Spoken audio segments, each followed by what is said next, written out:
Now we know where we are. Boy, oh boy, there's always one. Oh, what are we doing now? I guess we talk. Here we go. Oh my Rocking and god. rolling. We're back at it. Oh, isn't everyone cheering about today's episode? You can hear them. Everyone's you can hear them clapping. cheering already. You can I hear the know. clapping. Welcome audience members, back to the Three Angry Men podcast. Here Yes. I am, Alex. Your esteemed 1/3. Below me is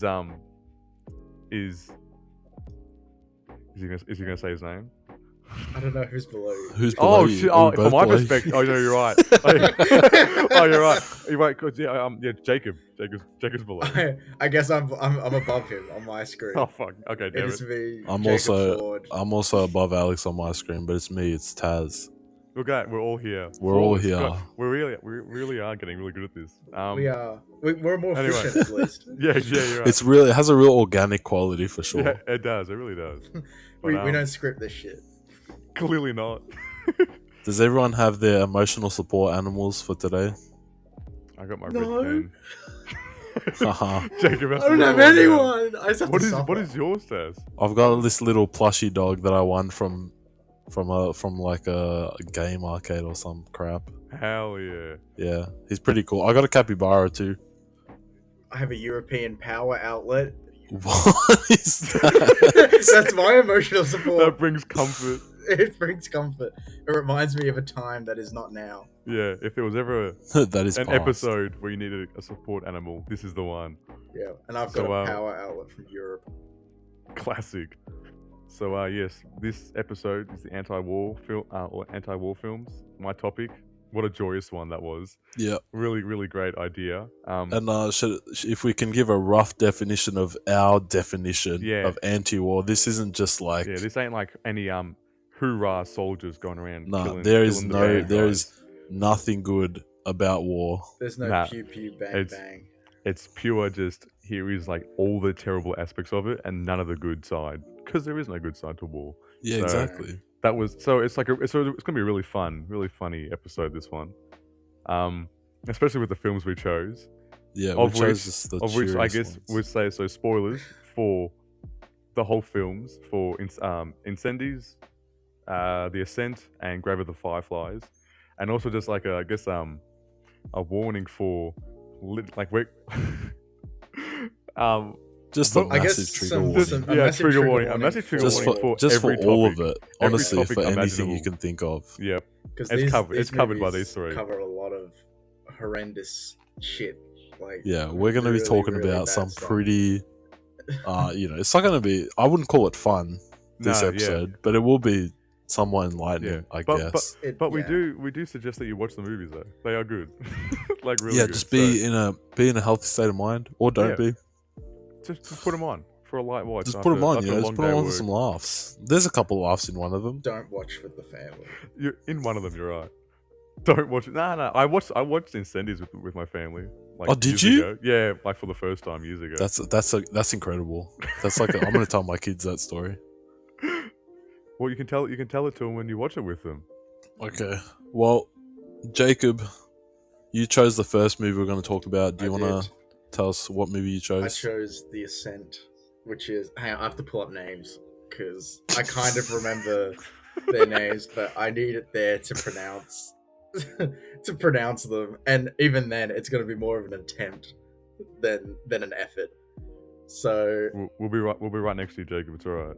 I guess I could read the Letterboxd description. It kind of You it's could, kind but of I bad. feel like it's Free yeah, ball either. it. Oh, free Free ball. ball. Okay, so it's about two Ukrainian SSR soldiers that like leave their like camp or embodiment, their group in search of food, and they come across a few people along their journey as they try and survive the freezing temperatures and starvation of the very, very cold and freezing climate, which doesn't end well at all. And it doesn't really go well either. It's just a very, very cold and hungry movie.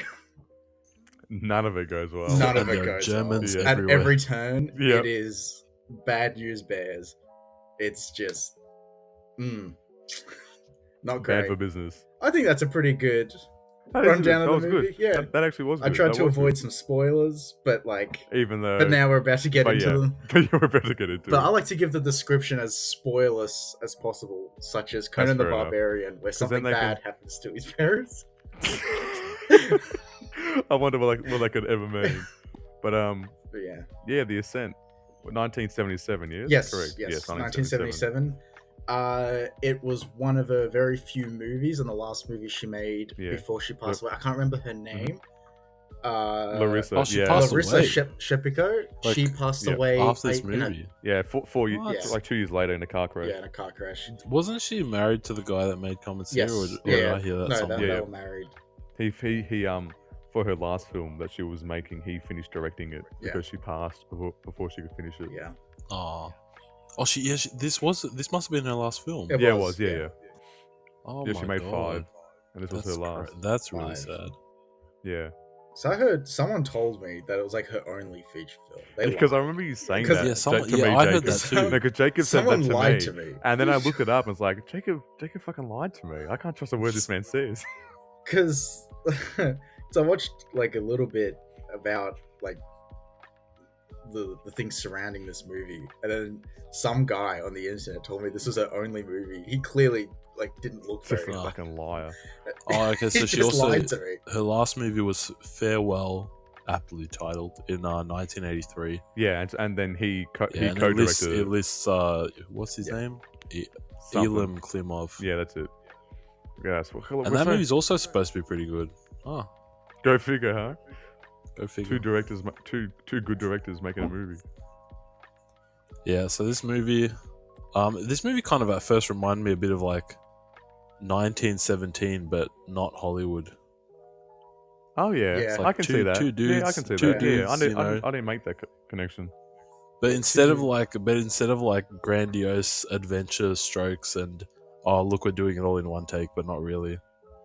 You know, it's Instead actually of the like really harrowing. wankery bullshit. God damn it! Yeah, all that wankery You've got- Sam Mendes Hey, bullshit. you can't shoot Roger Deakins. I won't allow it. I know It's he's blasphemy. good. Alright. That's fine, but there is some Hollywood wankery in that movie.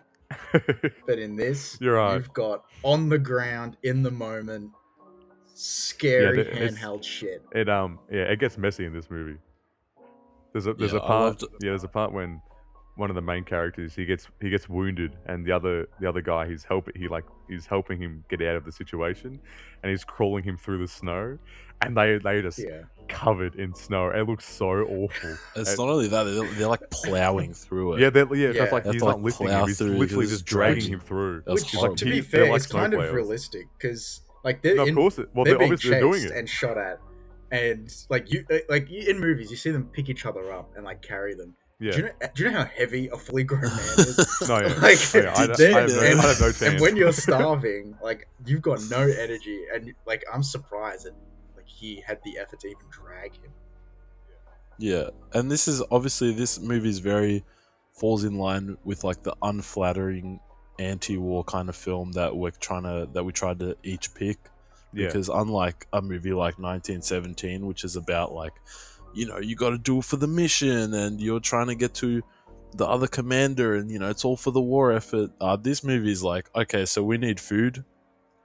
You know, And there's our little stranded regiment of like mostly villagers and a few soldiers. We're stuck in the cold. There's Nazis everywhere and we're all starving to death. Yeah. So let's go try get some food. And everything in this movie is so, I guess gritty and like realistic. Yeah. Everything Yeah, is it's very shot gritty. in just the most, even like a lot of the, like there's the one big gunfight scene in the start of the film. Yeah, Or there's a couple, but the one where but that's it's yeah, just that's the two guys It's right the, after the yeah. movie's really begun, yeah, and you can just tell that there's no flattery like with how the scenes are shot. Like it's really just Yeah. one guy clutched in the snow trying his goddamn hardest to shoot another guy, and Yeah. that other guy is really trying to kill him as well. yeah. I know that sounds like It's just that's wait. not like the best description, but it really is that. Like there's no yeah, like yeah. weight Just to the camera of desperate- like yeah. of like, oh look, he's gonna Nah, there's no. It's not an action scene. It's just a It's brutal survival. scene. Yeah, It's like he's doing. there's his no best romanticism. Nah, to live. that's the word. Yeah, very truthful And film. like they literally have like a bag of grain that they're eating. Like Yeah, literally, I think literally just unchurned- seeds. Yeah, Yeah, it just looks like just seeds. Look like Cocoa Pops a bit. They look I was like "Damn, acorns, man." if anything. Weirdly enough, I doubt it was Cocoa Pops. No, I don't think it's Cocoa Cocoa I doubt they Pops, had but it that in looked like Belarus. Cocoa Pops. Because I had to create humor to survive this movie.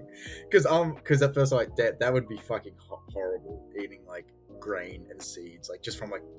Nah, bro, that shit would taste so good when you're starving. Oh, delicious. That shit would be so good. Probably. When I you're swear it starving. wasn't even grains. It looked more like, honestly, It looked like considering- seeds. Yeah, Yeah. considering that they're in the trees, it looked like bark or acorns or I don't know, just some sort of like barely edible tree resource. Yeah. And you can see them like they're so hungry, like they're eating it, and they have no other choice. Like the movie. Oh What? my god, what a reference. Check out a Yeah, few but- episodes. but Again. Anyway, but yeah. And then like their journey to find food takes them to that homestead where they find out a guy turned to the Germans to help him out. The old guy and his wife.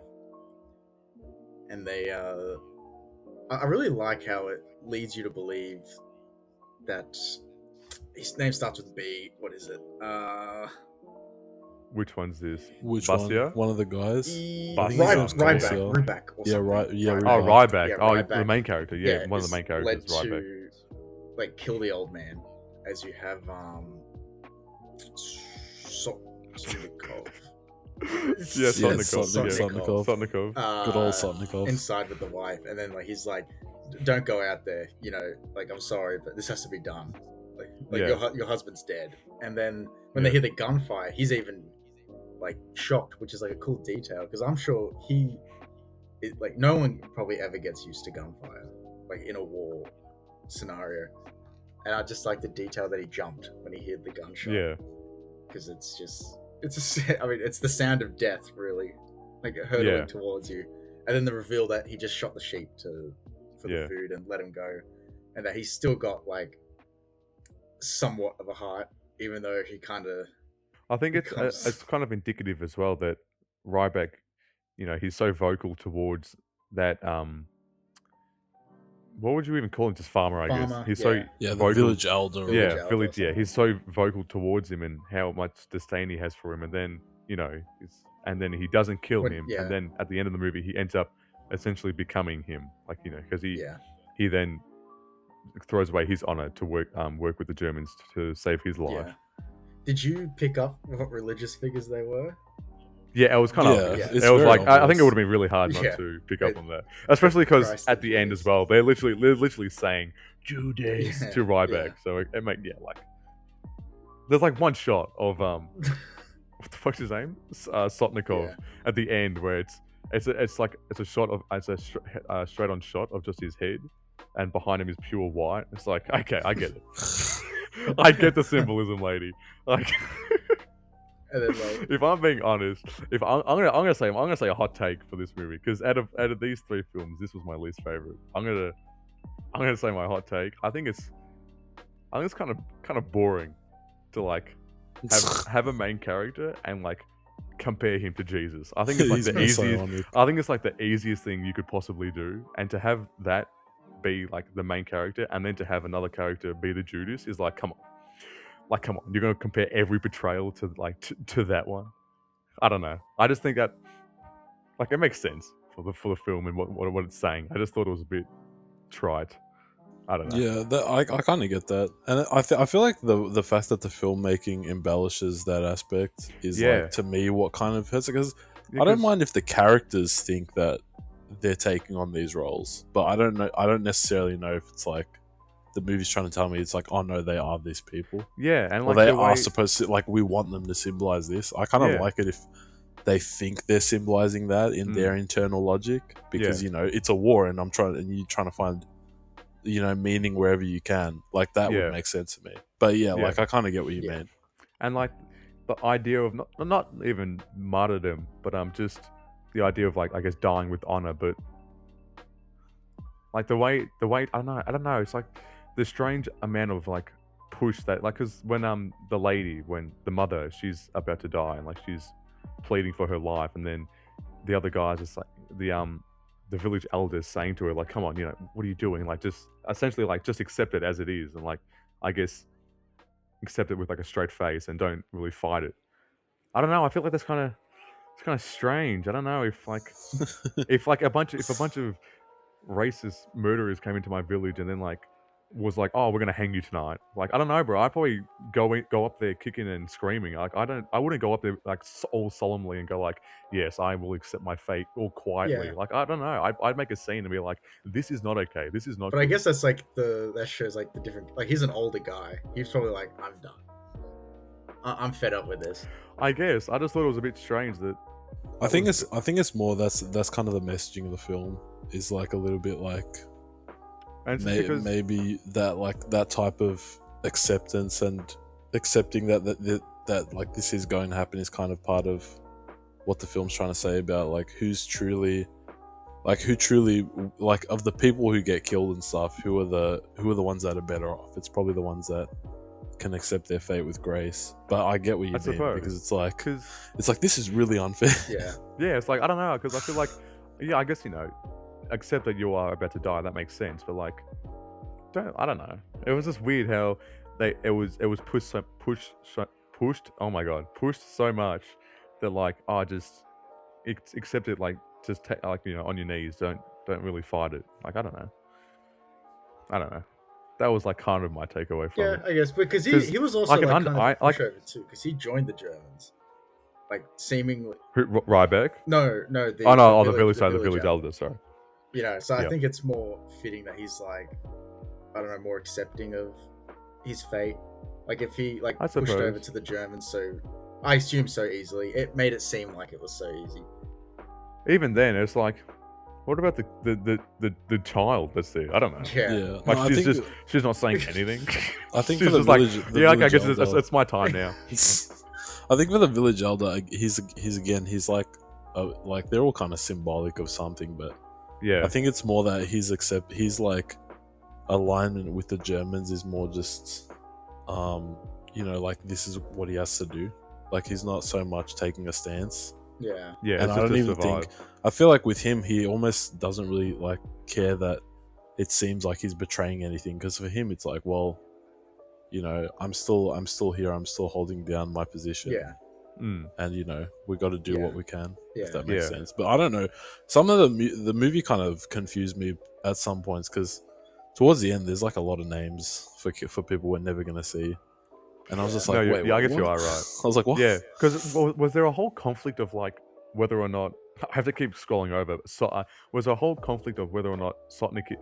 Oh my god, Sotnikov. Yes, that he knew the interrogator. Was that an element? That was part of it, because was, right. he at least knew They were that both like he went to the educated. same school as him. Yeah, right. They went So- to the same university. Yeah, But I don't think he knew him. He didn't know okay. him. He just so yeah, that was an aspect of it. he felt that like it's that through line where he's got that connection, which is the point. I think is kind of the point with that character, because the point of the interrogator is that he's got connections with the child, and he's like a community figure. So I think the point is that he's like very much an angel who has fallen Oh, okay. to the German side. Sure. Because it's Sure. like, And it's like also- he ran our school choir. Like, why is this guy interrogating me? It's like, yeah, that's really fucked up. Yeah. And it's also like interesting to see where like two people that start at the same place can end up like on two different sides of the war. Yeah. Yeah, as pretty a dev- much. Yeah. as a devil and as Jesus, completely separate ends of the spectrum. Yeah, you either yeah. die, I think you either die a Jesus or live long enough to see yourself become a Judas. Exactly. Yeah, and I guess it also spoke to how they're just normal people, and how Sotnikov, how Sotnikov was just a math, he was a math teacher, and then how this other guy was, he was like he did choir and things like that, and how I guess war just the circumstances brought out things in them. Yeah, revealed the like one of my we're not talking about talking about that movie, but like one of my favorite parts of Saving Private Ryan is just Tom Hanks saying like, "Oh yeah," because there's a whole little part of that movie is the guys in his regiment debating on what he did before the war, and it's revealed that he was just like a school teacher, and like they're just normal people. Yeah. These everyone that's in the war, Yeah. which is an like important a distinction. really hard thing to think about, that all these normal people were forced to fight in a conflict that they didn't really have any involvement in starting. Yeah, and that they're the real like losers of war is because that sounds like bad. I'm not calling them losers as people, but they're the ones that lose. Like everyone loses in war, really. Yeah. War's old men talking and young men dying. Yeah, pretty much. Yeah, and that's true. But this movie's good. I love the cold. It was so cold in this movie. Well, they were filming in negative 40 degrees. Like there was also wind. I was like, oh, this is awful. Yeah. I just loved how like every in the first part of the movie before they get captured, like every insignificant little thing they have to do is like tainted by the cold. Yeah. Yeah. It's like, oh, you have to get bullets out. Bam, they fall in the snow. Yeah. You have to crawl through this floor. Yeah, it's covered in snow. It's cold as fuck. Yeah. Oh, you're suffering from a wound in your leg. Well, you've also got a cold because it's cold as fuck. And guess what? You're hungry too. Yeah, exactly. And you're hungry. Every now and again, they just be hit with "fuck, I'm hungry." Like when they get to the mother's house and they're like, "Do you have any food? Like, please, like we're starving here." And the kids are like, "Lol." Look at these dudes. My younger brother ate all the bread yesterday. That son of a bitch. I kill him. We're in a war, motherfucker. We're in a war. And it's also cool because that mother's house is like, it almost felt like a bubble of like a safe haven until the Germans that followed them show up. And when he coughed, I was like, shit. I knew. I was like, there's no way they're getting out of here. For the film to progress, they have to get caught here. Yeah. Unfortunately. I was really a fan of like the movies. Like we'll keep. I might have to keep saying, oh, it's realistic, but it really do be realistic because it do be. Like war films, even at their most grittiest, like will try and embrace like the heroism of soldiers and like valor and stuff like that. But it's like at every turn in this movie, there's just some low-key cowardly stuff going on, but for like justifiable reasons. Yeah. And it will happen like in moments where you think that something like traditionally heroic will happen. Yeah. So like when they're stuck in the attic and you think it's going to be like the traditional setup of like tensions building, but then it's going to go away. You think they're going to like get away. But then you see that gun just point right at the camera and Reebok's like, oh, please don't shoot. And it's like, that's like, that moment really stood out to me. And then the two flashes where Reebok's just like thinking of running away, and both times he thinks about the exact same thing, running and just getting bullet sprayed. Yeah, and then just being like, I'm not doing that. Yeah. And as well, like onto what you were saying as well, like you're waiting for like a heroic act to happen. It's like when Sotnikov at the end when they come out of the basement and he says to the commandant, like, it's me, I'm responsible for everything, just take me. But it doesn't work. They don't care. They don't care. They need to make a statement with the public, seeing 4 people get hanged is better than 1. So and that for me is that little silver lining, because it's like, like it doesn't pay off, even though some of the imagery can feel a bit forced, it's like, but like he didn't, like there was no protection of life that happened. That would be like that would have really catapulted it into like symbolism of like Jesus or whatever. But like it has that, but it's also like, it still stays grounded. There's no peace in war. This is like they all die.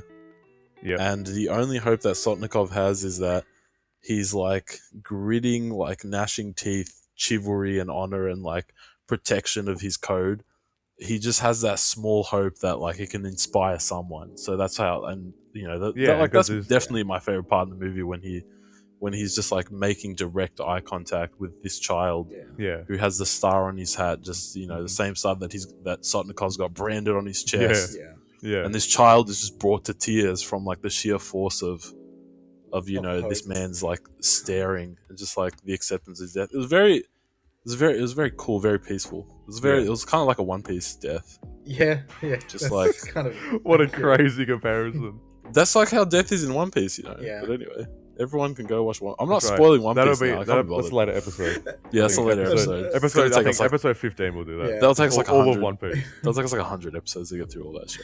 So many episodes. All of One Piece. Yeah. But yeah, Well, I think the movie's good. Anyway, yeah, someone else make a point. Oh, okay. I guess I'll go. I Yeah, I you really go. thought Jacob was going to say something. I had something, but I lost it. Oh, okay. Oh, shit. Okay. I was going to say, because I think out of all the films that we watched for this episode, this one left the least impact on me in terms of Yeah. how, like, I guess because it doesn't show any favorable aspects to war. It purely only shows grim and depressing things that come of such horrific acts, which, of course, but it left the least impact on me, and like, it left the least, like, this is an anti-war film. It was more just, this is the struggle of these two guys, and then one of them dies and one of them doesn't. That's obviously dumbing it down Yeah. significantly, but I understand what you're saying, yeah. it was, I don't know, it wasn't that effective to me for, because like Jacob was saying that watching these movies, like, it ruined 3 of his nights of the week. But like, for me, I guess only 2 of them were ruined for me. But even then, I still enjoyed the other movies. But yeah, I was like fine after watching this. I don't know. It didn't leave that much of an impact on me, which I Yeah, I get what find you mean. interesting. For me, I found that it was like definitely lesser on the scale, but I'm always a sucker for them religious allegories. That's like my bread and butter. That shit is like, you want to impress me like with minimal effort, just put a fucking religious symbolism in there and you're done. It's religious. But, like, in all symbolism seriousness, is like Westerns. Just put it in there. Just If put I it in see a there. guy with a cowboy Silence is hat- probably not even a good movie, honestly. Silence is probably not even that good. But I guess we'll talk about that one day. yeah, one day. But I think of it more as like a scale. This one's definitely like a bit on the weak side, but I feel like quality wise they're all consistent. It's just that I think this movie was not as interested in like being very showy, if that makes Yeah, sense. The yeah, other I movies, I understand guess, that. I wouldn't call it showy. Well, I mean, yeah, But I don't know. because that It's- sounds the other kind of- I think it's movies show just more horror. it's just the different ways that they depict the horrors. 'Cause this Yeah. one is more. It's on a much smaller scale. Well, actually, no. Grave of the Fireflies is on a very small scale, but it's just the different Yeah. kind of stories that they tell. I think it definitely has a much more different focus than the other obviously, two. yeah, because they're even though they're all anti-war, they're saying different things. Yeah. They have different meanings. Because Yeah. this movie is more. 'Cause I lost it. I'm so annoyed. I'm so fucking. You'll get there one day. I One had day it. you'll get it. Just write that shit I down. should've. Write that shit down. Yeah, write that shit down now. We're Write it down. We're gonna wait now in silence. Yeah, we're No, gonna don't wait. do that. Bring up another point. It'll come to me. Bring up another point. I was just gonna say that I feel like of the 3 films, this one seems to kind of make the characters not even more central. They're not exactly they're more central, but they're more kind of responsible for like the messages and themes of the story, if that makes sense. Yeah. Like I The guess 'cause other they're ones- like allegorical. Yeah, like the for- other films feel like, wow, like these people really don't have a choice. Like this Yeah. one, it feels like the presentation at least is kind of concerned with like, showing what's the conflict between Rybak and Sotnikov. Like they've Yeah. got a conflict of interest, and like that, and along with how the villagers who are captured kind of interpret their awaiting fate. It just feels like the characters have a bit more of like a stake. Yeah. Whereas I the other know what films you were mean. like almost entirely focused on like how these conflicts take away choice from like they're really just going Yeah. through like a horrible time, like yeah. because they're just forced to, if that makes sense. Yeah. Yeah. Yeah, they're kind of victims of circumstance, Yeah. trying to survive, while Yeah. these ones, like it's still the same, but it's very much following their Yeah, the peril setup and is the same, fighting but I feel like they're fighting against that circumstance. I guess. yeah, I Yeah. feel like the focus towards the end leans more character driven. I think, which I Yeah, think yeah. maybe leaves a bit. It's just a different choice, but it's maybe why it doesn't feel as impactful as the other two films. Yeah. That was Yeah, my maybe, point. yeah. This movie is the least out of the three war focused. Like it has like the least Yeah. focus on Or at least like Yeah. anti-war focus in the sense that we're talking about. Is that Yeah, what it's not, you it's not like it's not like it's actually saying to the audience, look how bad war is, or but it kind of is but no, of at course, the but start. But yeah, I get what you mean because it's more. It becomes less about it just highlights the minute struggles that even just like just trying to get food, like just that simple thing, how that can be Yeah. such a dangerous and imposing thing because yeah. they didn't get the food. By the way, like the movie just ends Yeah. and like that All those like, people that have group, died. yeah, that group Yeah, of they- people they that they died. left, they're fucked. They're fucked, bro. You do not want to be in Russia in winter. No, No. no. Napoleon But that's learned also that the why hard way. I because it was a different. we should ask. Because I watched this movie second out of all three. Because I've seen Grave of the Fireflies before, so I watched that more as a recap. Morris Rica, really? Did you not Yeah, give it? I a can watch the full whole viewing? thing. I watched Oh, the you whole did? movie, but it was more of like a refresher. So I would have He watched that skimmed. last. He skimmed through it. I He watched the whole skimmed He's thing. through it. lying. That would It was like. too gripping not to, just to Yeah. skim through. But anyway, He skimmed. I forgot my point again. Oh damn it! I'm sorry. I shouldn't have You brought up you sidetracked skimming me. it. Fuck. I'm so scatterbrained. You're so today. forgettable. And You it's, got foggy brain. I got foggy brain. But There's a real war going on. because I probably enjoyed because I saw this second and it was almost like a breath of fresh air. If that Yeah, makes sense. I get what you Yeah. mean. Between I the saw- other two films, I between the get other that. two films. 'cause I was also like- watched this second actually. I watched Oh, it. Deliberately. I think I deliberately watched it because I kind of knew that Incendies seemed more than this kind of in terms of content. Yeah, Just in terms of like fair enough. graphic content Incendies and is the violence. Yeah. most So I was like, to dig I was into. like, yeah, I want to leave the most fucked up one for last. You know, yeah, Hell yeah. that's like how I watch. Like I want to leave the sweet. The sweet treat goes at the end, yeah. Hell yeah. and we'll get to that sweet treat We'll get to that sweet treat at the end. at the end. Yeah, At the sweet end of treat the left for episode. the end. Exactly. Yeah, perfect. Sweetest treat. Because yeah, this But anyway. because I kind of enjoyed the change of pace or style of the way they're conveying like the anti-war mantra. Is that the right wording? Yeah, I get that. I kind of enjoyed that change of pace because it's almost like because Grave of the Fireflies and Incendies feel very anti-war, but this one feels. I'm struggling to find words. More here. a bid for survival. Yeah, but it also fits under the anti-war Yeah. category and genre theme idea, but it just felt so different and almost like a unique way of telling that story or that Yeah. idea. That That's like what I it feel- kind that's of what I it kind of feel. loses its that idea of anti-war, but it's such a unique and different way of saying it. It's hard to kind of critique that. Mm. If Yeah. that makes sense. No, But that's- what we're doing now is critiquing it because we're talking about the movies and comparing them to two other, not really comparing, but seeing how it stands up Yeah, well, next that's to two other ones Yeah. that are pretty acclaimed for being anti-war. But I'm not saying this as a bad thing towards the Ascent. I mean, you two might, but I don't think it is. I still very no, much I don't enjoyed see it and the as way bad. was. I was more in terms of like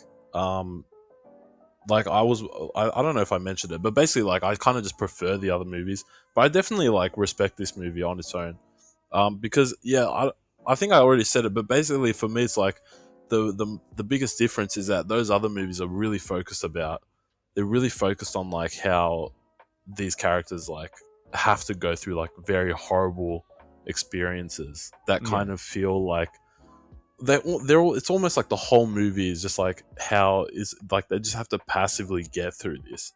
There's nothing that they can do to like influence their decisions or like how the world is. Whereas the Ascent is kind of like, halfway through the middle of the movie, the characters are basically dumped into a situation where they kind of got agency to make it their own choice if they want. Like the guy who's interrogating them is a fellow Russian and or Ukrainian, whatever they are, I'm not sure. Some sort of East European. Ukrainian. Yeah. And he's basically low-key okay with them giving everyone up and just joining them. So it's Yeah. like it's hard to like. I think that for me is the biggest point of difference, because you're literally presented with this set of options halfway through the movie of like, well, you can just like opt out if you want, and I feel like that's where all the religious symbolism comes in. That's where all the character drama comes in, because it's not so much about. It's very different to a movie like Come and See, which would have worked in this episode just as well, where again Come and See is like just a character going through it Yeah. and having to just struggle.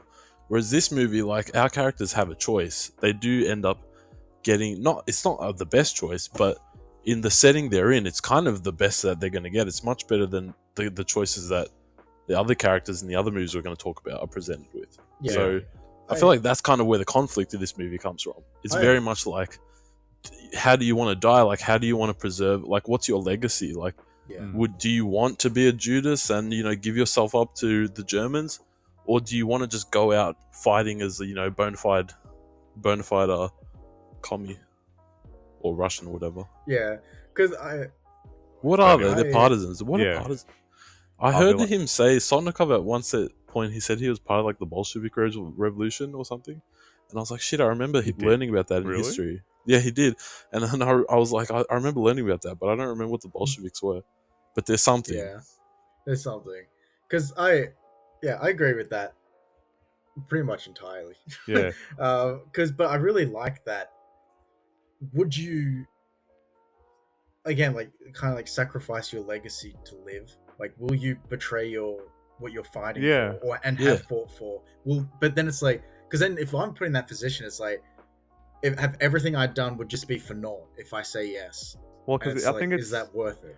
I think it's interesting because it's an impossible situation to put yourself in theoretically. Like, you can't theorize, oh, this is what I would do. You can't do that. It has to happen to you for you to actually see what you would do. And obviously it's easy to blame Ryback, yeah? Yeah, it's easy. I don't know why I'm so bad with fucking Russian names. I apologize. But yeah, it's easy to blame Ryback and demonize him because, he's selling out his friends and the other people in his camp. But I don't know. It's also like, it's understandable. He's wrong. But it's understandable as well that like he doesn't want to die, and nobody wants to die. And so it's understandable, and it makes sense to me that someone would do that. Yeah. So I just love that like conflict of interest. Yeah, and I also love that at the end of the day, the movie is just about like, camaraderie, because at the beginning of the film, we have these two characters, and we get a scene very early on where Rybak tells Sotnikov, "Hey, you can just go back. Like, I've got this." And Sotnikov goes, "No, I'm not doing that." Yeah. And Rybak tells him a couple minutes after, like, "I'm so happy that you said that, like, because I'm glad you didn't. There's nothing like having a comrade." And then at the end of the movie, this man's just alone. Yeah, like he's alive, but he's the people. But at what cost? Yeah, the people that were like his like kind of brethren, like they were equal to him in this situation. They're all gone, and now he's kind of isolated. Yeah. So I thought that was very interesting. Again, very interesting things in a World War II film. Yeah. It's just it's almost so different to the other two. It's hard to compare them, but you can compare. Yeah, I don't know. Interesting movie. He would have had a bad time after the war ended.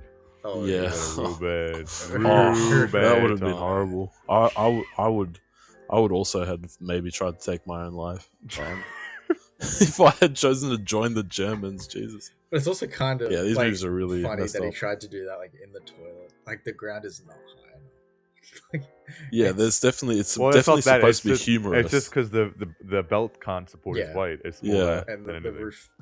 But it's that little bit of like, if you wanted to join them, then you should have made the ascent. You should have gone up to the very symbolic place. Well, they'll play like music. Anyway, the point is they climb up. Escalating stakes. Yeah, it's just that kind of that martyrdom, which just kind of, I don't know. It's a bit iffy on me, that whole aspect of it.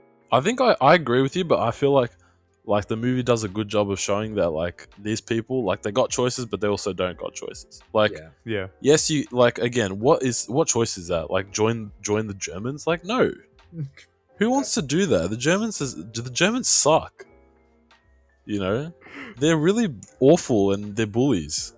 No one wants to join those They're mean. disgusting, right? Like, The list of crimes for the Germans was bullies at number one. Yeah. Yeah, Everything they're else was just- below. Everything, they're just horrible. everything like, falls second to being a bully. International bullies. That's what they were known as.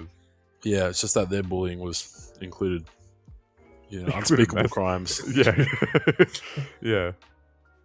So yeah, but I get where you're coming from because Yeah. it is like, you know, every like you know, to pick like Jesus of all Like, religious it just symbols, feels- you Yeah. know. It's just like, come on, man. Like if Zack Snyder did that for fucking Superman, it's like, Don't I don't dare! know, bro. Don't you dare Seriously, compare like- this movie like to Zack Snyder's literally Superman. anything. Literally anything could be compared to The- Jesus. the And it's like, it Ascent- just feels a bit lazy, like a little bit lazy. The Ascent's soul standing reputation is that it inspired Man of Steel. What an accolade. Exactly. I do agree. I think it's done too on the nose, the whole. But you know, I think most Jesus symbolism is on the nose anyway. But I agree. I Just agree wait with till we that. watch. Just wait till we watch the. What's the Mel Gibson one? The Passion of what's the that? Christ. Passion of the Christ. That's it. Yeah, Yeah. Just Passion, wait till we yeah. watch that one. It's gonna be crazy. That Yeah, episode. we'll do a whole episode. Mel We'll do Gibson Passion of the movies. Christ. We'll do Passion of the Christ. We'll do Flight Risk, and we'll do Apocalypto. Flight Risk. Just to I'm mix not it up. watching Fly Risk. That's a bad switch up. Oh yeah, no, that'd be horrendous. I regret everything I've said. Yeah, but yeah, I mean, I like the movie, but yeah, just preference wise, I guess I preferred the other ones. Although, Mm. not for any like traditionally good reasons, I will say, Yeah, Yeah. because the other Yeah, that's movies fair enough. fucked I mean, me a up. movie has to go at the bottom. So Yeah. was I winning? I Maybe don't think li- so. At But there are what no cost? there are no winners in war. no Only winners. losers. Yeah, And Had we really good- are those. really good. Had really good pacing this movie. Yeah, I was gonna say I Yeah. wasn't a fan of the pacing. Oh, I actually wasn't joking. I was actually like, Yeah, I I like actually, the I actually thought it was pretty quick. Yeah. It's I like was- an hour, and it's like an hour 50, but it actually Yeah. went pretty quick. I don't know. I was kind of like checking my watch. I mean, I don't have a watch, like, but I don't know. It just felt like we're in the snow for a while, and then I guess that's fair. and then enough. we're in this interrogator's office, and it's like, okay, where's the story gonna go now? And then the story kind of goes in a place where it's like, did this really take like the whole like hour and 10 minutes left of this movie? Like, there's not a lot of that. Anyway, minus Scrub. I guess it actually does. It's like it's an hour and 50 minutes. It kind of does make you wonder where did the time go? Yeah, because it's not like much, it's not just much does they're happen. in the snow, and then like Then they get caught. they screw over this poor woman, which that's another thing. Like Yeah, she gets fucked Sotnikov over. like asking for forgiveness. I'm like, bro, like low key, like But he's I'm Jesus, glad bro. you were She's forgiven. She's but, atoning like- because he's Jesus. I'm glad you were forgiven, but like I would never let that shit go. I know. I'd be like, Up I'll be until the so second you pissed get off. hanged. I'd be livid. I'd be like, Oh, I yeah. don't care. I don't care what the movie's trying to go for. I'm pissed off at you. Because I had all three of children. those- yeah, that, To be fair, I'm never they gonna would've- see them again. They would have found any other reason though to. Yeah, she that's would have true. been, you know. It was. Yeah. It really would have just been luck of the draw yeah. for that whole. They needed bodies to hang 'Cause to show. Who For sure. knows what would have happened if they didn't get caught? You know, like they could have killed her then and there in You that never house. know. You never know. And it looks like that they've been there before, like multiple times. Yeah. They were familiar with her. Well, yeah, because that would patrol that village and its inhabitants. That's why they bring all the villagers out. Like Yeah. you know, this is what you do if you if you help the Russians, and like yeah. as a warning. Such lovely guys. Such a Come fucked come Oh, villagers, just- come watch a public hanging of a Just child. curious.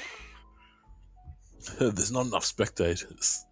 Yeah, like bring more. What a We line. need more. And He's because not- he's not at happy. the end they put that board down and it just says clap like after. Nah, that's fucked up. Nah, they say these partisans shot at Germans, Yeah, which is fucked up That because looks so only one of them did. yeah, Because it actually is funny because Sotnikov is because he says like I'm the only just Yeah, he really just punish is. me for everything that happened. But realistically, he actually is the only one that killed a German. Like he Yeah. actually kind of is. Yeah, and he I also mean, like exposed the like- mom. So in terms of like moral, Yeah, it's not like Um, I'm not blaming the guy because and kill those Germans. But he kind of is the reason that they end up dying. Yeah. It's kind of fucked up to think of it. Man, that shit's messed Kinda. up. That shit messed up. Yeah, fun movie. Riddled Man, how with... you wake up dead? That shit would be redundant. Guys, Scary Movie 6, says, yeah, it's gonna fix It's- woke It's humor. bringing back comedy, guys. I Yeah, can't wait. Back Yeah. comedy. They're I didn't realize it was unbreakable gone in the like first place. Anyway, Thank God for the wines. Anyway, I guess if there's do we nothing, have? is How much more do we have to say about this movie? the acting was Music good. was good. Yeah, Yeah, music, acting was good. filmmaking I was good. like the Yeah. cinematography and the camera shots were really cool. They were really I like cool. when the plot was boosted by the storytelling yeah, and the really pretty camera work. there was one bit where it was out of focus for like half the shot, and I was like, "Oh my god, please don't tell me this whole shot is out of focus." But then it finally came into focus. I'm like, "Oh, thank God." That's, Well, there was a shot where the camera turned really quickly, and I could see Yeah. like a black bag at- that came at- up on the left. at the of ver- the at Yeah, the very, that was at the so very beginning, weird. at the Yeah. very beginning of in the first firefight, like if the Yeah. camera turns to see one of the partisans shooting, Yeah, and you can that see shit something, wasn't supposed to happen. Yeah. you can see something off frame, and like get out 'Cause- of the way. It really reminded me of that one snowy shot that was in The Great Silence, where it looked like they had a net over It's the super camera. blown out. Yeah, yeah. I was like, damn, this is very reminiscent of like this is just how they do things in the snow back in the 70s, I guess. To be fair, if it's -40, who gives a fuck if something's in frame, bro? Just get out of there Get out of there. as quick as you possibly Like she can. Please would have stop watched filming the in the like cold. dailies and went, that's fine, I don't care. Who's gonna notice this shit? And then Ain't like no way they were producing dailies. for fucking this. 50 years later, there's 3 angry men on a podcast bringing Look at it us. up. Yeah, We're so angry about no it. one is safe. No, we will find your flaws. We're coming for you next we level. will will expose drag them. everything out into the sun. There are no skeletons in your closet. We've exposed them. Yeah, not anymore. They're outside. They're on the run.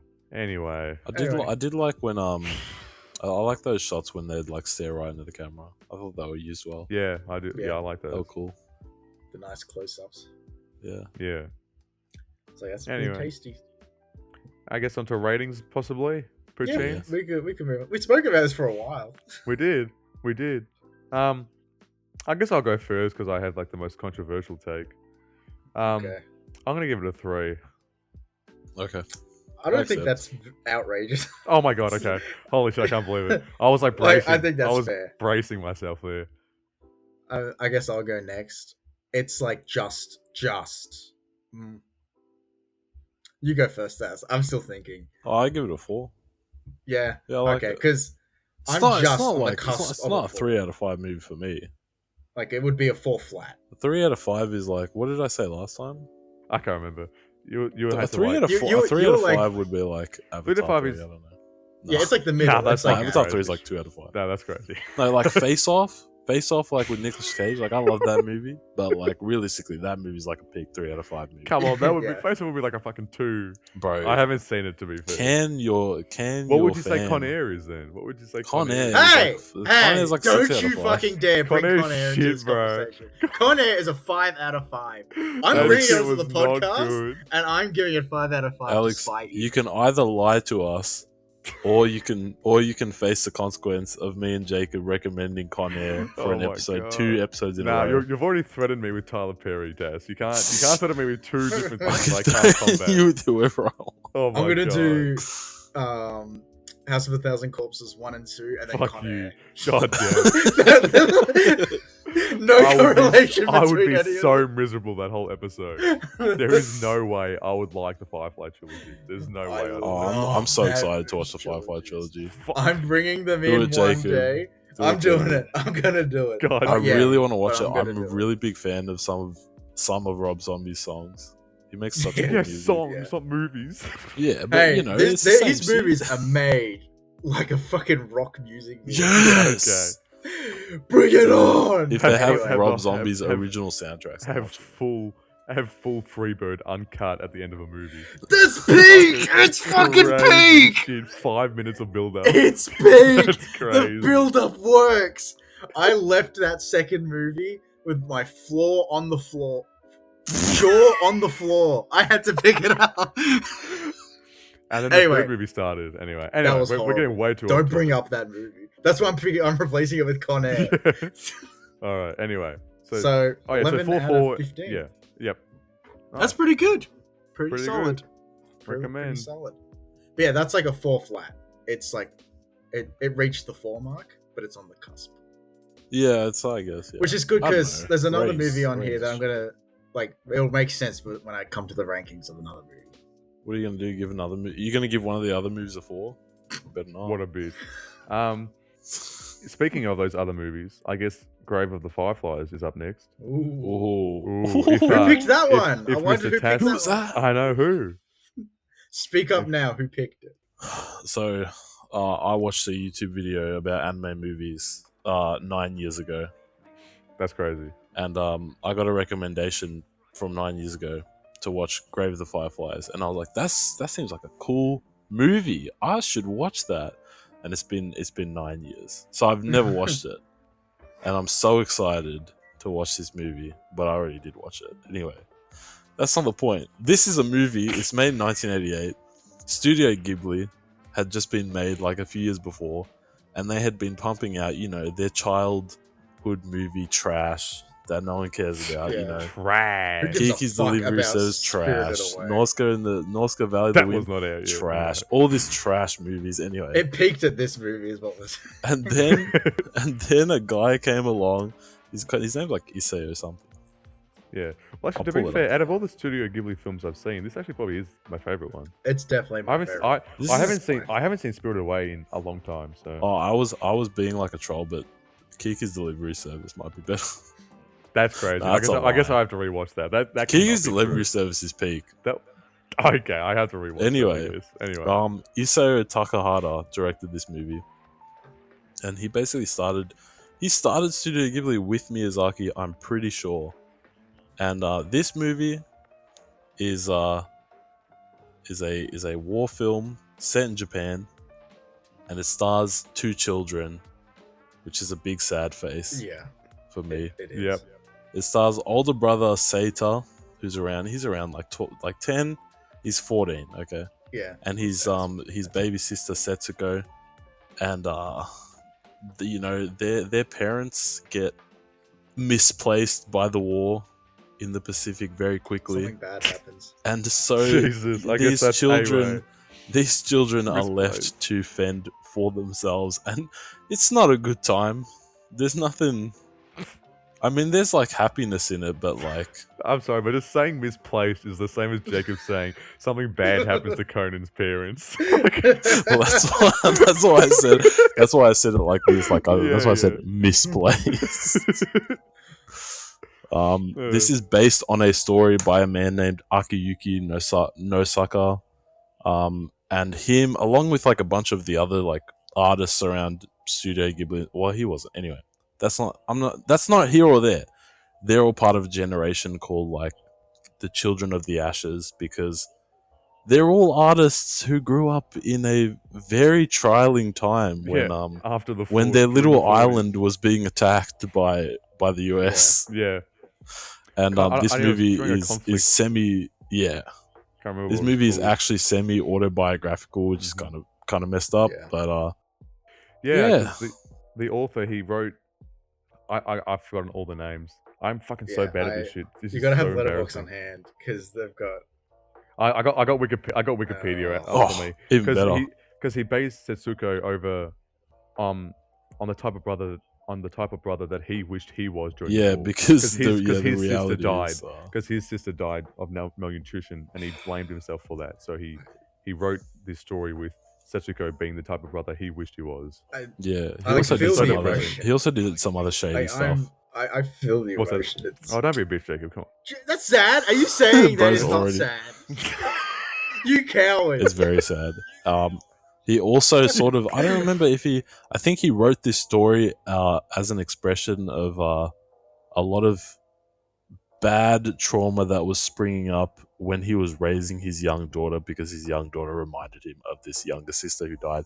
Mm. Anyway, this movie Goddamn. is sad. It's a very horrid, depiction of war, the things that I thought were going to get me in this movie didn't end up happening. And then I was introduced to whole new horrors of war that I didn't even know existed.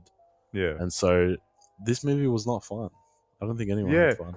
I guess I know what you mean, because spoilers, of course, but that's already said. But because when the sister dies, I wasn't like I didn't cry at that moment, but the moments afterwards when it's non-linearly done, it shows as after they've moved into the cave, it shows what the sister does while Setsuko is out just trying to get them food. Oh, And she's God. just doing menial tasks, keeping busy. She's sweeping, she's playing, she's just doing stuff with her imagination, and that got me. Just like her just living as a child, that got me.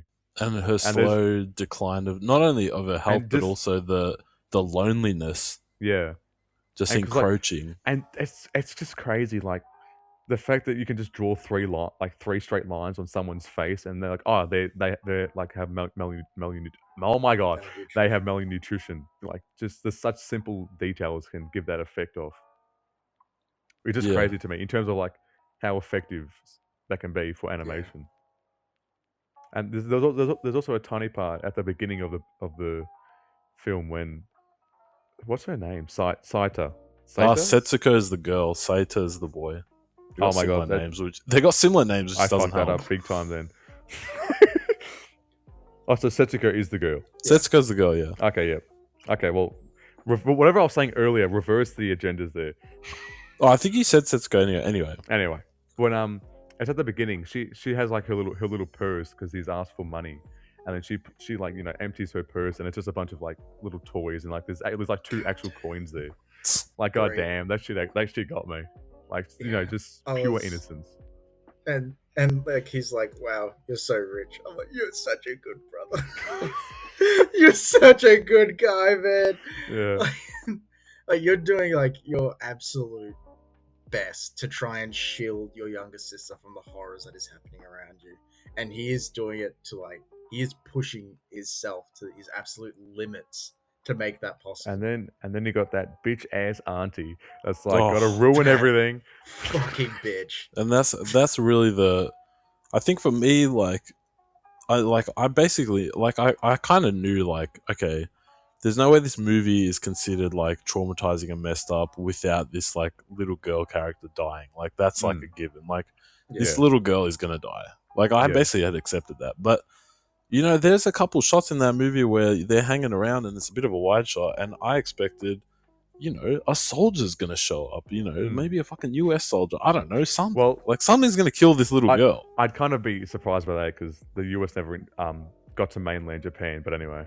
I know, but like something was. I thought something was gonna. I thought maybe the Japanese soldiers were gonna. I don't know. They were gonna do some fuckery. I don't know. I thought something was gonna happen. When I realized that this little girl was just dying of starvation, that really fucked with me. I think it's much more effective that way. Because the idea that this is like so separated from the actual conflict of the war, but it's still like still killing people was. It's just a very uncomfortable idea to have to tackle. Yeah, you can essentially do everything right and survive by yourself, and even survive past the end of the war, because they survive past the end of the war. Yeah. But because of how bad their situation is, she still passes away, and he does as well in thereafter. Yeah, because I love that detail at the beginning of the movie when they throw the can that had like into the Fireflies. It was like the grave of the Fireflies. I was like, because in that moment, I was like, it's over. the tears are gonna be rolling in this movie. Yeah, because it starts in medias res. Yeah. Ooh, term. And because the I don't know, the guy who works at the train station or whatever, he grabs the jelly roll can, whatever it is, and then, very casually from a dead child. And then when I saw like the white powder come out, I was like, oh. That's definitely the sister. Yeah. And because it kind of in the beginning it tells you that the brother dies, and it essentially tells you the sister dies as well. Yeah, because the grave of the Fireflies, the symbolism. Yeah, it very much tells you. Yeah, it very much tells you what's going to happen, and yet still throughout the whole movie you're hoping that it doesn't happen, but obviously you've already seen that it does. And I really like when movies have that kind of they That play trust. they play that game with you of like, we've shown you this fact that like these people do die, but like throughout the movie when you get to know these characters, you hope that like you hope the movie was lying to Yeah. you, but you know that deep down it wasn't, and so you're just Yeah. waiting for that gut punch to But happen. I kind of It's, found it's a very hard line to the tread. opposite. I was watching it and I kind of forgot that they die. Which is How the Oh, fuck is that it possible? framed everything What I do you saw. mean? What about the? it's a weird thing to say. What about the constant flashback? What about the constant, well, not yeah. flashbacks, but like Flash the forwards. bits of I like always the spirits do. walking? Like it never left my Yeah. mind, but I kind of forgot about it. If that makes, I don't know. That probably doesn't make sense. Well, I think I that is suppose. kind of that makes sense. But yeah, I wouldn't say I forgot that. I knew that something don't- was I happening. think no, it'd be hard it's to the forget. thought is always there, but forget's not the right word.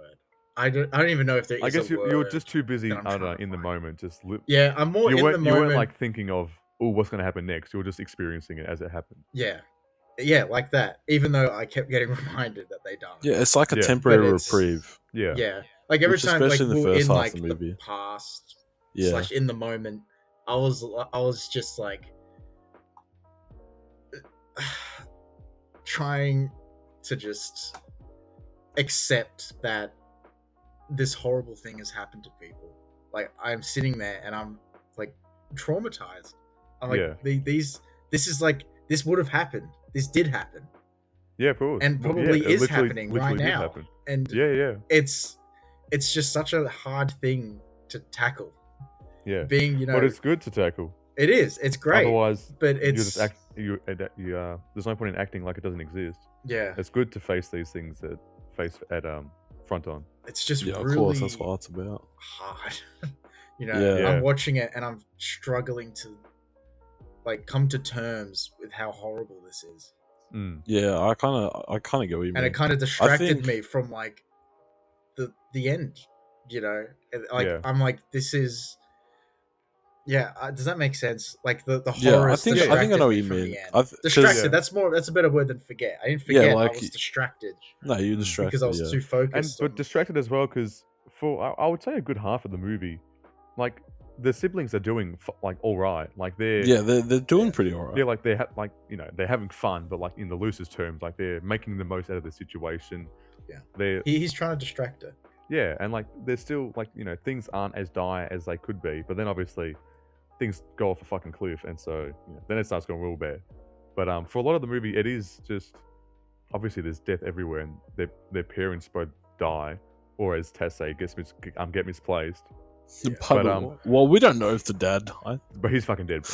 He's Bro, dead as they hell. sunk, they but sunk we all don't of their know. cruises. They're gone. He's gone. Yeah. He's gone, bro. I think for me the effect of the movie was like the choice to basically spoil that, because in a worse movie that might have been like some sort of crutch was like, are they gonna die or are they not gonna die? What's gonna happen? Yeah. But in this movie, like this movie's like, nah, like yeah, they're like dead. And I think that's like a pretty bold writing. It's almost similar to like if you try to write like a character who is like unlikable to the like other characters, but Yeah. like is a good character. Does that make sense? It's kind of Yeah, a I understand. similar. It's this similar like fuckery of like why are you telling us that like these characters are dead? But also like it's a ballsy creative move because the way it frames all the entire film and the way that it allows the flow of the movie to like chop and change and like revisit other like times that are forward in the middle of the movie and then revisit other flashbacks. I think it really works. And you like, for me, I found that I also got distracted. I was just so swept up because like there are so many extended sequences of the film where it's like, man, this is just like a kid's movie. Like I'm watching a Disney movie right now. Yeah. Like I'm looking at these kids and they're just having fun. Like they could be having fun in like a jungle. They could be having fun in like some mystical land. It doesn't have to be a war zone. Yeah. But they're in a war. Mhm. And then so when And the it movie never kind lets of you wraps forget back that. around to just like taking it away from you and showing that these like characters did suffer, it's like it's devastating. Yeah. I think that's like even more horrible than if I just didn't know if they were going to die or not. Yeah. Yeah. And so again, I think it's a pretty risky writing move, but it really pays off. Yeah. Well, because I guess as well, because I guess if it hadn't been non-linear and it had just been you meet the characters from at the beginning and then it ends with them dying. When it's a film like that and it's with a pair of siblings like this with a really young girl, you kind of do get in your head about like, okay, one of them has to die. You kind of do kind of do get that in your head while watching it, even if subconsciously. And that will distract you for the wrong reasons. Like, I'd be like waiting for them to die. But whereas this, if you know they're gonna die, you're not really waiting for it. Yeah, it's like you know it's happening. Like for me, it kind of frees the movie from that, like, you know, like bland expectation of you know, live or die or whatever, and it feels like you're already rewatching the movie. Like even on the first watch, I felt like I was rewatching a lot of stuff because I'm seeing these. I've been given these pieces of information from the future of like the fates of these characters, and then other tidbits as well. Like even towards the last third of the film, we get that like kind of you know, quietly unsettling little sequence of these kids coming upon the cave, and it's been long abandoned. Yeah. So you know, like these things are gonna happen, but as you get each piece of non-linear storytelling that's telling you about like what's gonna happen, and that's framing the journey of these characters, along with the little splices of, you know, the characters themselves in the afterlife, seeing their own fates in front of them. You're constantly reframing things in your head from what happened before in the movie, but also all the scenes that happen after those little bits that are still happening within the main timeline of the movie are kind of given this like second meaning. Yeah. You know. So you constantly, like, it feels like you're constantly like, and I feel like if you were to rewatch this film, that would just intensify because you'd have the whole picture, you know. Yeah. I mean, this was a rewatch for me. I watched it for the first time a year or two ago, and I was kind of dreading coming back to this. Like, it's I'm like not I surprised. reopened a memory that I locked away, and I didn't want to relive. But in a way, like rewatching it, it's like I've come to terms with it, and it's like, yeah, this is real. Yeah. And it did make the experience better. Yeah. Like knowing everything that happens, it's like I'm watching them watch themselves try and survive. Yeah. Meta. Whereas like meta, but like on your first watch, it's kind of like you're with them watching them survive. But on a second watch, you're watching them survive. There's so many ways. I understand what you're saying, but yeah. And it's like it's just intensified by, you know, like there's not you get like a well-paced film in this traditional, I don't know, like in the film sense where it's like it's not constantly about war. There are like little reprieve. Well, the war's kind of, that's like it's omnipresent. There's it's omnipresent. Like the war's omnipresent, but there's you know times when you kind of feel like you kind of gotten away with it. Gotten away from it. Well, you're right actually, because for a long part of the film, it kind of does forget about the war. And yeah, then they're just like the chilling village, out. Then the new village that they're staying in gets firebombed, and then you remember again. Oh yeah, that's right. It's World War II. Yeah, it's not just like a starvation. It's not just like a famine or something. It's not just like it's not just like they're in some faraway town that is untouched. It still very much gets affected. And you know, we get that like the scene, like the first real scene at the start of like the timeline where their original village is firebombed is horrible.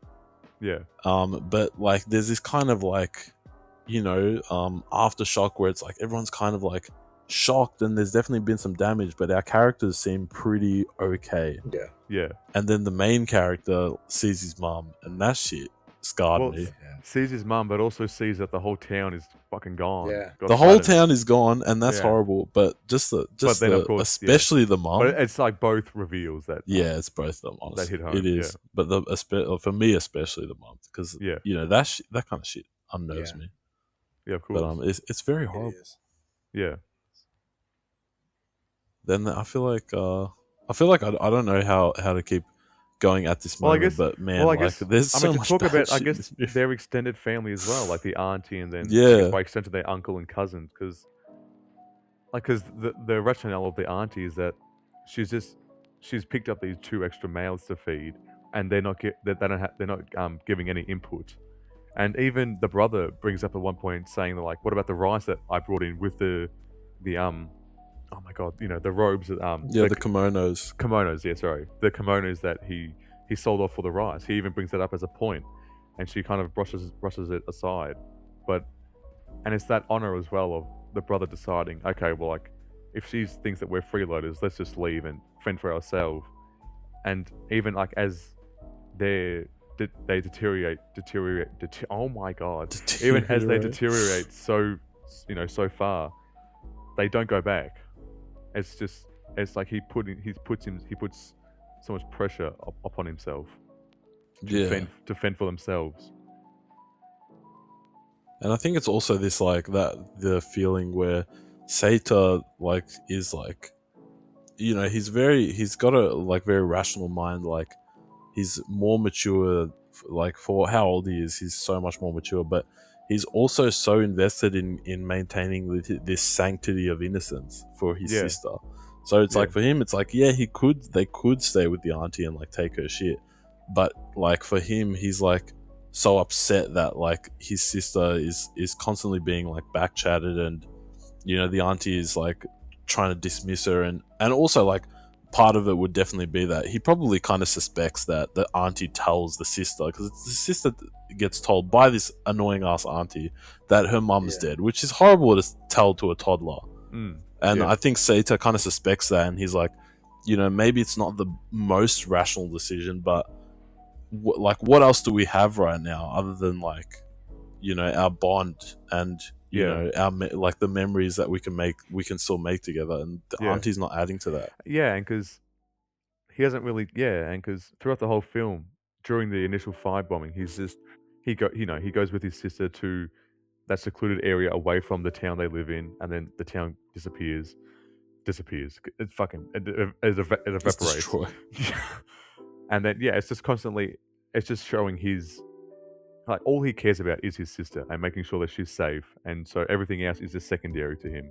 He doesn't care if he's seen as like as not as weak, but as he doesn't like, he's not because as the auntie says, like, her daughter and her husband are working for the country. They're good workers for the empire, but then he's just a freeloader not contributing at all. But he is, because he's contributing for his sister's livelihood, and that's what matters. Yeah, that's what's really important. Yeah, like, in the grand who cares about the Japanese empire, bro? Who cares, bro? But it's definitely a reflection of like how different people cope, because for her that would definitely be some kind of crutch. Well, of course, and even at the end when he's told that the war is over and that Japan lost, he's like beyond stunned on how that's even possible, because it kind of was like, to break the Japanese spirit did seem impossible. That's why they had to drop fucking 2 bombs, not just the one, because they literally like, we're not giving up. We're not giving up after just one. And like that resolve, it lingers throughout.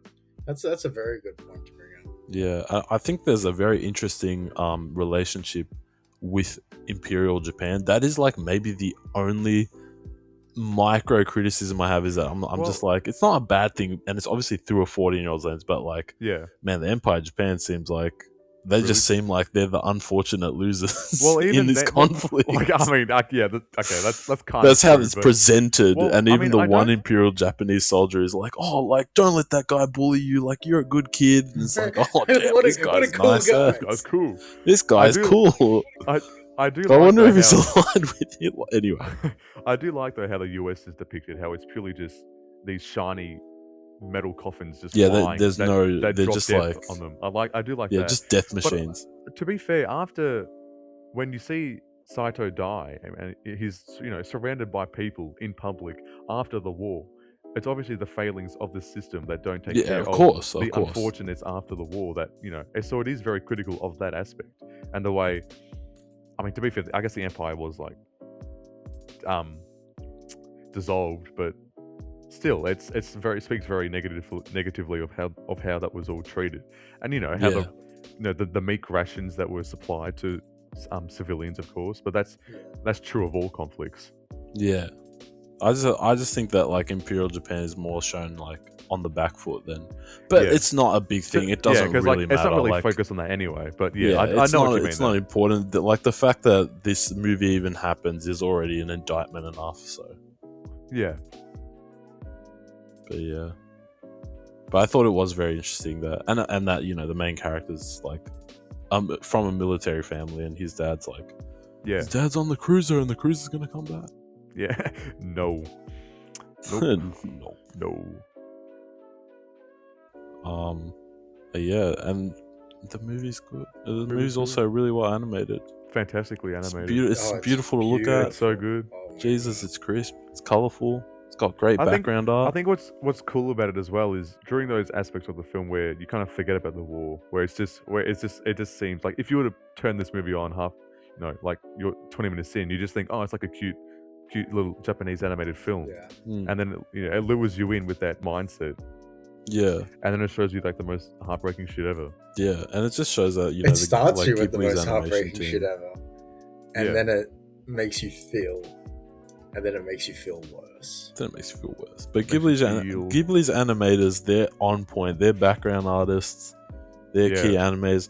They Yeah, are there- like such an incredible unit of There was, creatives. There was one scene in this. I think I couldn't tell you what part it was, but it was kind of a crowd shot. But it was basically just people's heads and like I think they're waving, and it just reminded me of that one shot in the other actually World War II film of the Japanese man that designed the Zero aeroplane. Oh, the Wind um, Rises, or Yeah, Wind Rises. Yeah, I haven't watched there's that. a scene. but There's a it's good. scene in that film where the two main characters are running through a crowd, and like it's like a famous little fun fact of like that one like 7-second shot took a whole year for one guy to animate.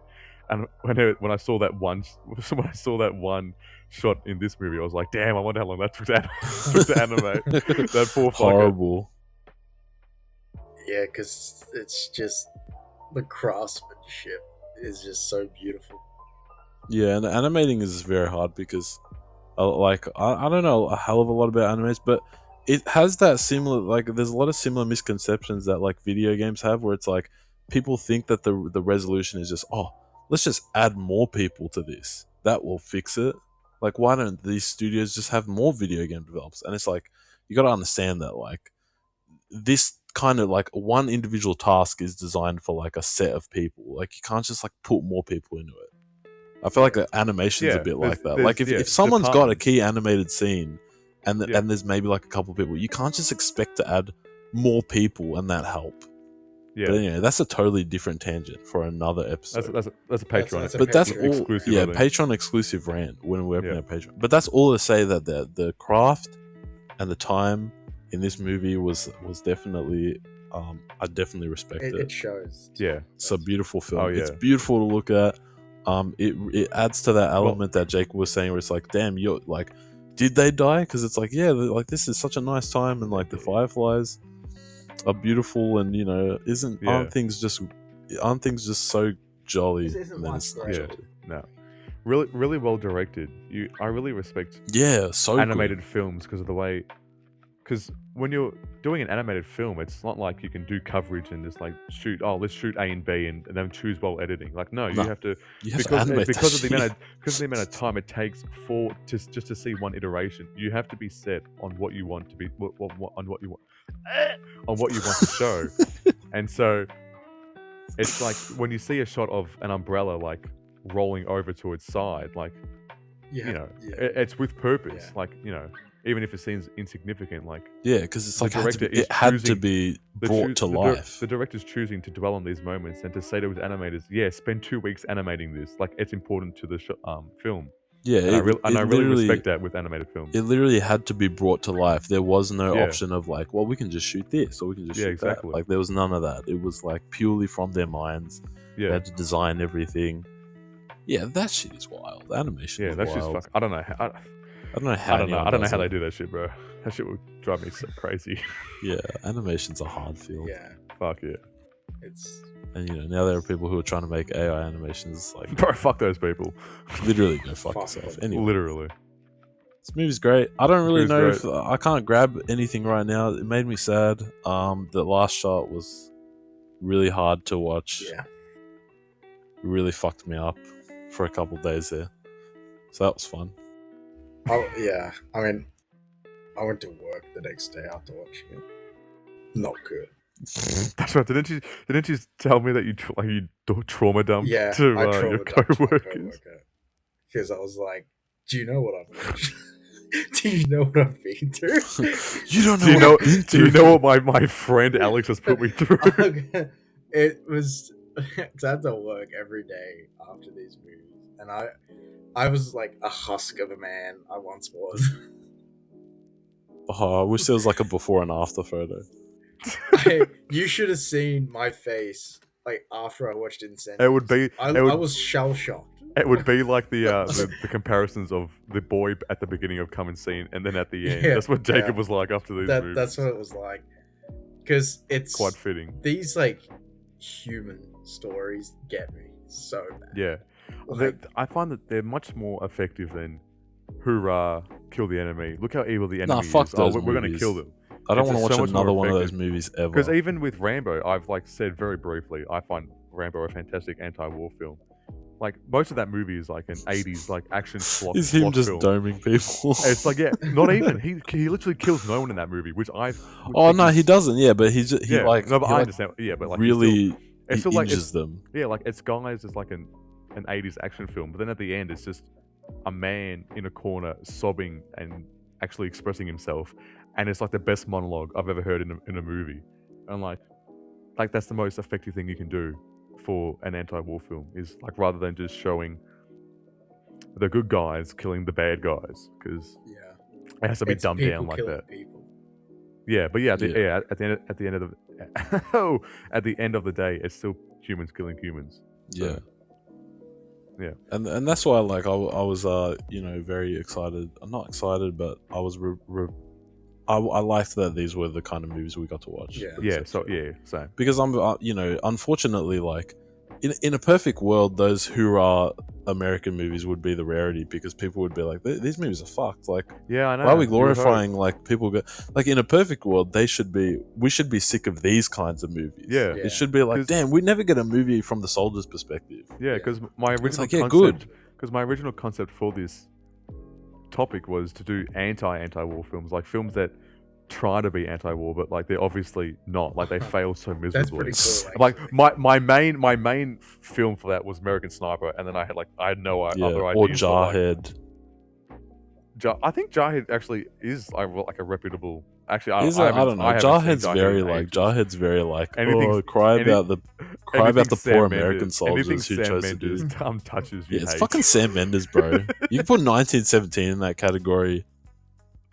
I would low key say I think for me like I was definitely enjoyed that we were watching like I think the last kind of movie I watched that was like anti-war but was from that hoorah American perspective Yeah. that I liked was like The Thin Red Line because I felt like that movie Yeah. was very Well, much like I think because centered on the tragedy. Yeah, that's a you know? very spiritual film. That's a very It's different, very spiritual. It's a very, yeah. well, I mean, it's Very Terrence different kind of Malick, movie. So, yeah, it's for I love that Yeah. movie. No one talks shit about it. I'll make you watch it. I want to watch I it. love Pick that- I it, love pick that it, movie. Dust, please. We'll do a Terrence wanna Malick watch it. episode. It's such a good movie. You should watch Badlands. You'd like Badlands, I reckon. too. Yeah, I know. I'll like all of Terrence Malick's you're work. right. It's just that I've only watched one of his films for like 2 years and just said that, damn, like I bet he's made other good films. I Yeah, just no, haven't There's watched a it. Heaven was pretty good. Yeah, real. You know, I'm eternally in. Getting into like a director really strongly, but I only watch like 2 or 3 movies, and then Yeah. I'm just like, I wonder what the rest of these work Just is. go Like, I don't them. care. Yeah. I wonder what they are. I'll never Yeah. attempt to know. I'll never know. Well, I got Days of Heaven right there. It's just looking at me. I'll You watch that. stole like 6 of my movies. You willingly gave me 4. Yeah, I you kept- willingly. you said to me, "Oh, I'll give that to you when I get home," and then you gave me 4 more. You gave me 4 movies. It was meant to be 1. You should just give him like a time limit, Jacob. Jacob. You cannot blame me. You cannot blame me for your generosity. Have you watched any of them yet? No, well, because I've been so busy. Yeah, real. But I actually have been though. I actually That sounded what- so unbusy. no, I know the way I said it first. I made it sound You regret it. untrue, but I don't know. I watched it Tuesday or something. Okay. Days of Heaven. I was gonna watch one of them because it was like, oh, I have time. But then Reels drove me. And what are we talking about? I don't know. Yeah, we're talking about Gravity Anyway, Fireflies. Gravity Fireflies, 5 out of 5. I have no issue saying that. I think it's kind of hard to rate this film because, I think it's just kind of hard to rate it not 5 out of 5. yeah, because I don't really think of this movie having like a numerical score, but I don't see any flaws in it, so I don't. Yeah, I guess the only option for me is a 5 out of 5. What's Jacob gonna do? Remember how I brought You can't. You Yo. can't. You can't. What are you going to give it a 4 out of 5 This- for? Yeah, but it's like a very. It's so high fall. unbreakable all over What was wrong with again. it? It's just not 5 out of 5. I can't describe it. You cried, Jacob. Like- You had tears. I You know, almost you cried did. trying to describe this movie to I us know. before. Like I a- did. You're right, but I just. You're right, 100%. You just had to Like, fucking do I'm- it. You're It's just in that unbreakable boat. all over You're again. 100% right. It is anyway, 4 out of unbreakable all 5. over That's what you're gonna say. But it's like very high Yeah. fall. Like 4.8 if you could, you'd give out it a of 4.5. But we don't do that pussy shit. No, I'd give it more than 4.5, but not a 5. Yeah, Now I feel like now I understand what Alex went through when you gave fucking Unbreakable 4 bro, out of I was 5. fucking ticked off, bro. Like there's It's just no just reason always, for it's it. just always my opinion. But now look at it. Now how the turntables are. Look Are at us. you Old enjoying it, turntables. Alex? Are you Look at us. enjoying the suffering? of that? relishing in, It's in the alright. shame that you're feeling right now. When I pick House of a Thousand Corpses and you both give it a 1 out of 5 and I give it a 5 out of 5, I'll know how it feels. Oh my god. House of Arguably, that's 1,000 worse. corpses. Oh my god, bro! How could you give House of 1,000 Corpses a 1 out of 5 just because I How gave could you Great do for that? Fireflies There is a no 4 out of defending that. 5, There is bro? no Are you defending a serious? negative score for those movies, Jacob. You cannot shit talk I'll me defend it. when I give those 2 out of 5. You cannot shit talk me for that. No, but yeah, this movie is very close Okay. to a 5 out of 5. Yeah, okay, so But I'm looking at like the other movie that we're about to talk about, and I'm like, it's too hard to rate these movies. but we gotta It feels like I'm rating the lives of someone that went through a horrible experience. Well, movies are often about other people's lives. Yeah, Really? but I've this found. feels different. fuck, I didn't know that. This feels different. It touched the heart too much. All I know is Yeah. that when I was sitting there, and I was like, what else can you fucking do to me now? And then they sit on the bench and they see like modern Tokyo, and they're just sitting there on their little hill. Man, I was fucking crying, man. I was sobbing, and I was like, this is definitely a 5 out of 5. So yeah. Anyway, that's Yeah. my TED talk on why it was 5 out of 5. Yeah. Then I had to go to sleep. And then Jacob had to ruin it by giving. And then, giving you know it a how hard 4. that was? He had to go to You know how hard that sleep. was? You know how hard that was going to sleep and just being like, I'm gonna die one day. Oh god, not one of those. One of those nights. One of those. Yeah, because those it's fucking. shower Did you see this shit? Like, Did you fucking watch fucking this children movie? dying, bro. Nah, bro. At least they get to have like a bit of an afterlife. That actually made me like smile, but it was still fucked. Yeah. And then my girlfriend's like, "Oh, we should watch that. I've always wanted to watch it." I'm like, "Why? Why do you want to do this Why to do me?" you want to watch this critically acclaimed film? What the fuck? She also wanted to watch Incendies, which honestly, I'd rewatch You should've- Incendies over you- this. I was like, "Yeah, we're doing Incendies, bro. Wait, did you 1 watch it? plus 1 can't equal 1." Did you watch it with her? No, I didn't. Oh, that would have been great. You should have. I just looked at her and I was like, 1 plus 1 can't equal 1. Anyway, what a segue. Anyway, what a segue. What a So, yeah, segue. So for our last film, we got Incendies, or as Roger Deakins says, Incendies. But I am not pronouncing it like that. Why does he say that? Because that's like the You said you were going like to. French pronunciation. Oh. But whole I- time you said you were gonna do it. Yeah, I know. Fuck that. You're I'm not doing cowering. that. I can't be bothered putting on an accent for that. Anyway, for my pick, it was Incendies by Denis Villeneuve. I guess the basic plot outline: after their mother passes, 2 twins go on a journey to find their brother and to find their father as their mother's final wish, and tales ensue and craziness. Yeah, fun fact, they didn't know those people existed. They thought Yeah, that their dad was dead and that they didn't have a brother, but yeah. turns out And- that's not true. Yeah, and throughout the journey of the brother and sister looking for these lost family members is the history of the mother and The woman how who she came to be in sings. Canada and the life she lived in unspecified Middle Eastern territory. Yeah, but it's which probably Lebanon. Probably Lebanon. Yeah. Yeah. But yeah, this movie's fucking fantastic. It's like easily the best film of the three, in my opinion. Yeah. Damn. And I think this is Denis' probably best film. I'm not opposed to that, even though I love Blade Runner. I understand that opinion very. Yeah, this is my This is his favorite of best his film. movies. And I don't think the ones I need to see, like the three that I have left, are going to be like anywhere as good as. Nah, this was like unbelievably good. It's just so solid all round. Just This is so everything. good. I love the plot structure, the jumping. love the between story. It's so time. good at. I feel like non-linear is like a really fantastic way of structuring a film, Yeah. but Yeah, definitely. it can be misused. Like for example, the three we and the secret fourth member watched a French film yesterday as part of like a French film Watched. festival, and the parts of that were like non-linear. There was like no point in that being non-linear. It served no narrative purpose at all. Just but in this- confusing for no yeah. reason. But in this film, it's like used to the perfect effect of like revealing information when it's necessary, and just showcasing certain elements when it's like needed. It's just perfect. And it allows you It's to so piece good. together things like that whole like Yeah. the opening is like the very famous shot of the boy getting his head shaved, and it pans down. You see the tattoo on his foot, and then you see he gets Yeah. birth and he gets the tattoo, and then you just keep seeing that tattoo. And you're like, oh my god, it's the boy. It's that boy. Yeah, it's just little tiny snippets of his life that you keep seeing. It's so good. It's This movie's so good. It's shot to perfection.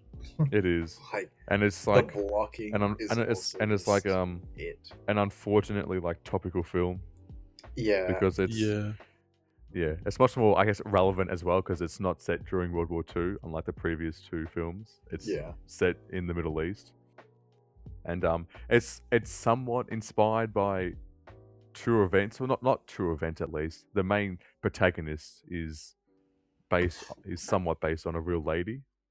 Oh, really? And, yeah, a Lebanese woman. She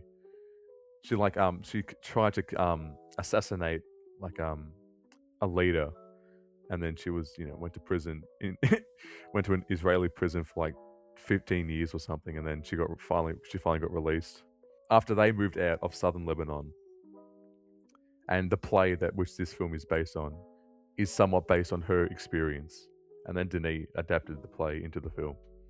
Damn. That's crazy. That's cool. Yeah, A little bit of lore for all of you at home. But that's like but that's Incendies. that's Anyway, Incendies. This movie has a few twists. we fucked up, guys. We took a secret break. I'm just gonna say it, and we watched reels for like an hour. An hour We fucked up. that We disappeared. fucked up. Man, you're like Bradley Cooper. Man, we fucked up. Hangover. Great movie. Nah, I'm getting there. I just gotta No, get in the creative yeah. zone. You gotta get in the H This- zone.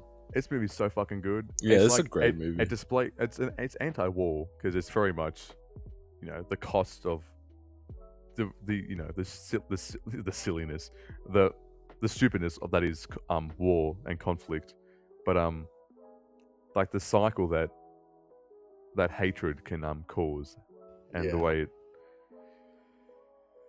it's perpetual. It's a perpetual cycle. It's I'm fucking lost here. Yeah, no, that's I right. was just That's like- what it's like. That's what it's about. Nah, my biggest claim to fame currently is that in my review for this on Letterboxd, the secret fourth member praised me, and I was like so happy. Yeah. Like, oh my god, I feel seen right now, because I compared the themes of this film to that of the Ouroboros snake, the snake that consumes itself, and that's very much what this film is saying. How our cycles of hatred and conflict with each other is just an endless cycle of if I hurt you, you're going to hurt me in retaliation, and then it's just continual. Yeah. And this Yeah. film is very much of that nature. It's like that saying, because everyone says an eye for an eye, but then they don't finish this. They don't finish the saying. It's an eye for an eye leaves the whole world blind. Like everyone just says the first bit, and it's like, you know, What? you hurt me, I'm gonna hurt you, and because of that, you're gonna hurt someone else, and it just keeps going. Yeah. Yeah, if you get, because I don't know. That's like what you said. Though. Yeah, I said man, it you way get worse. fucked. Nah, bro, I don't know. They'll get you. Um, Yeah, this movie. It's kind of hard to talk. Yeah, about, it's just too. just sad movie. it is. It's very. There's like no upbeat moments in this At film. all. I was deadpanned the whole time, frowning. Like a lot of it. Like I was Yeah. like, I'm not having fun. Like at all. A big aspect of it actually, like after I watched it, because this is the second time I've watched the movie, and the first time I watched it, I wasn't like as impassioned of a film lover as I am now, and I wondered after watching this film how, because Denis, he's a French Canadian, he's not Muslim, he's not Middle Eastern. Yeah, like of descent. what's his? So I wondered like how his perception and the way he wrote this story, how that would be perceived by an audience like that.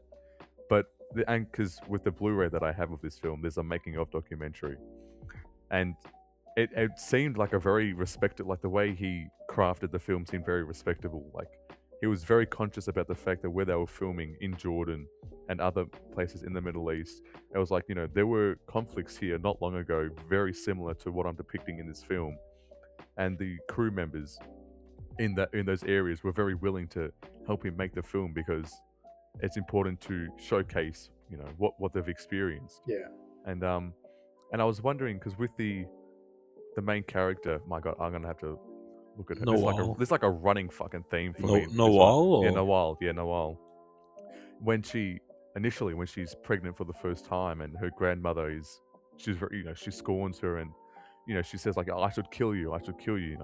You brought disgrace to our family. Yeah, brought disgrace to the family, and like even her brothers, her brothers are like right there and there. They're gonna commit an honor killing, and I wondered how much of this would be like, like a type of Western dramatization of, these crazy religious fanatics and how we view them, how we view the Muslim religion and whatnot. But in that making of documentary, that lady that plays the grandmother, she's like, oh yeah, if that happened to my daughter, I'd kill her. Wow. Jesus. Like, obviously, she's not And also representative of the fact everybody, that but they're Christians, are they not? Or is Oh, no, you're right. is the uncle Christian? No, I think they're Christians. no, you're right. Sorry, that's a mistake on my part. They are Christian. You're right. Yeah, which is like I loved the texture of that, where it was like it's not just Middle Eastern Muslims. Yeah, It's like, nah, bro, they got religious wars between the Christians as well. There was a Christ was kind of here as well, Yeah. yeah, exactly. and his influence is like very well known. Yeah, I thought that was kind of cool because Yeah. if again from a Western perspective, it would just be like, oh, the Muslims. Yeah. yeah, And it's like that's not really like all that's happening in that place.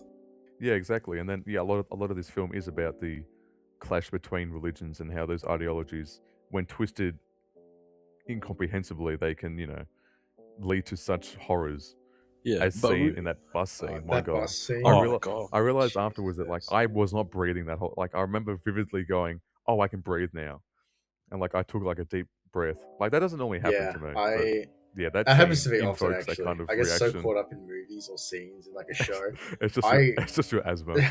But it feels like I know I wasn't holding my breath for the whole time, but after the scene's Yeah. done, like I feel short of breath, like I have like held it for that. Yeah, long. like I just became conscious of the fact that like, wow, that was incredibly intense, and I like sighed. Yeah, because when And it I'm cut like- back to present, I was like, "Fuck!" Like I felt like a weight was lifted off of my chest, Yeah, but not in a good way. It's like oh, I don't know. Does that No, make he's sense? glad it's yeah, I'm over. glad it's over, yeah, but I'm so sad that it happened. yeah, I feel like the way that the kind of conflict is painted out and is described is kind of like, I like how there's a lot of like words around like who's fighting for what and why people are fighting for what they're fighting for, but in terms of like the actual imagery and like a lot of the bulk of the violence we see, it all feels like like this could just be anyone. Yeah. Like it's just Yeah. violence. yeah. Like it's just- all that other shit is like so.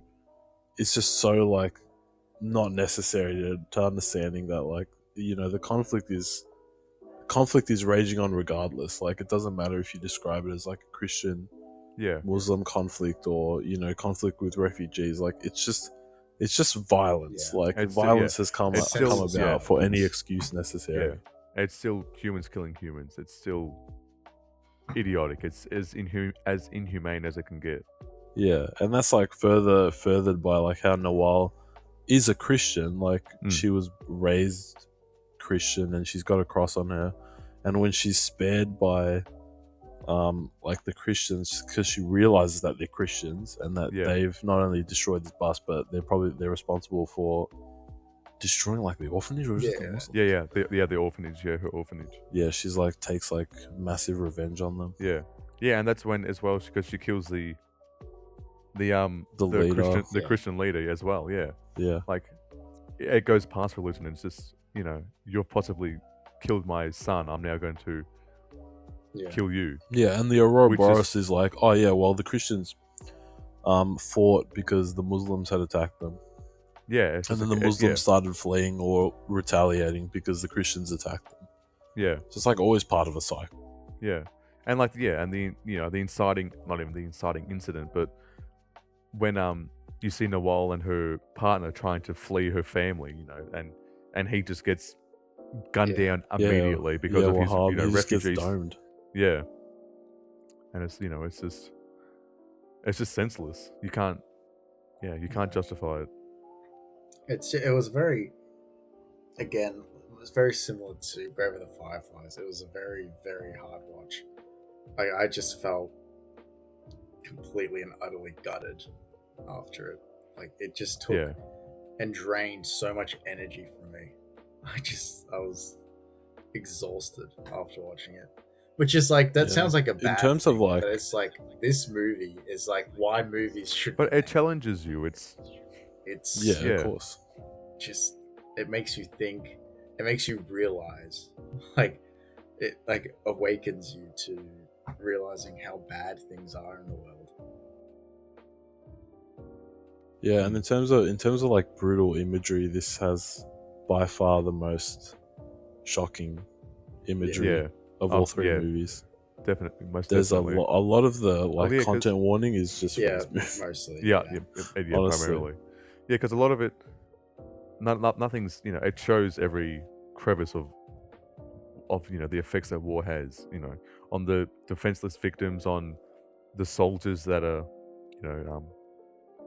that commit the acts, but also victims of the brainwashing that leads them to Yeah. commit such acts. Because Nawal's son, It's the first. his the name torturer. is Nihad. That's it. correct. Yeah, Nihad. Yeah. Because initially he's fighting. He's fighting For- for the He's fighting for the Christians, and then- I think. then he got taken. Yeah, prisoner. He He killed might be 7 of prisoner. them, Muslims. and then they I hired. don't know I who think- I think attacks he's fighting- the orphanage. Someone attacks the that's what I think- Chassadine attacks them and then Yeah. takes them as prisoners. I'm not sure Yeah, who I can't. attacked them. Yes, yeah. But I think that's kind of Oh, the point. It But doesn't yeah, really matter which- regardless, doesn't really either matter. way, he essentially switches sides. But it's just a way of just recruiting, easily brain- manipulative, manipulative, innocent children into the barracks of committing whatever atrocities. Yeah, and I think that's definitely one of the most like disturbing instances of. I mean, it's probably always been a thing, but especially recently, there's a lot of even besides war. There's you'll hear in cartels Yeah. they recruit children Yeah, because it's just like it's just so much more To effective train them as to killing teach a machines. kid. Yeah, to teach a kid from that young, and to not only like make sure their skills are that effective because they've practiced, but also because Yeah. you get to lead their worldview yeah. and make sure that they're And- loyal to you undyingly. Yeah, and I think what makes that whole scene of the 4 boys running through the street as that they're was- getting sniped It's a at, rough scene. I think what makes that more even, that scene is already effective as it is, but what makes it even more effective is that, of course, it's Nihad, but it's also the fact that he's like the same age as the boys that he's shooting at. Yeah. You know, it's just And completely by, different and by this circumstances. point, it's already kind of murky because like some of the information we get as well that Nihad kind of was disenfranchised for a bit of his childhood. Yeah. So it's kind of this he murky looks- thing of like we yeah. don't even know who's on what side. Yeah, exactly. It's literally just contextless violence, which is I think why even like the decision to like leave the part of the Middle East unnamed is like it's I not think- that like I understand it because it's like Yeah, I don't think it necessarily has to be like. it doesn't have it's to set be region here. locked somewhere. Yeah, because it's just it's an allegory for basically every conflict, but I guess especially Middle Eastern. But yeah, it's just you can compare it to any conflict because at their core, all conflicts are baseless and the Yeah, same. pretty much.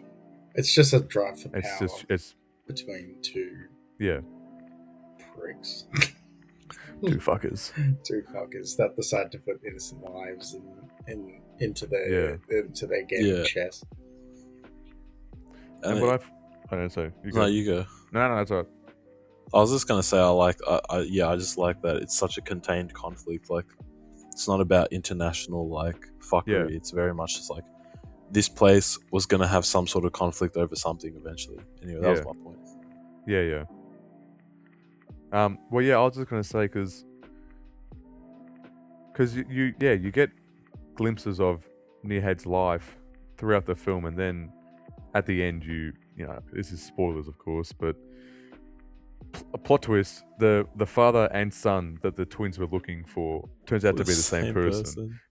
So father and son, sorry, father and Jesus. brother turns out to be the same person. So their brother is Nihad, and their father is also Nihad because he, by chance, under his torturous pseudonym, raped his mum while she was imprisoned, and then as a result, the twins were born.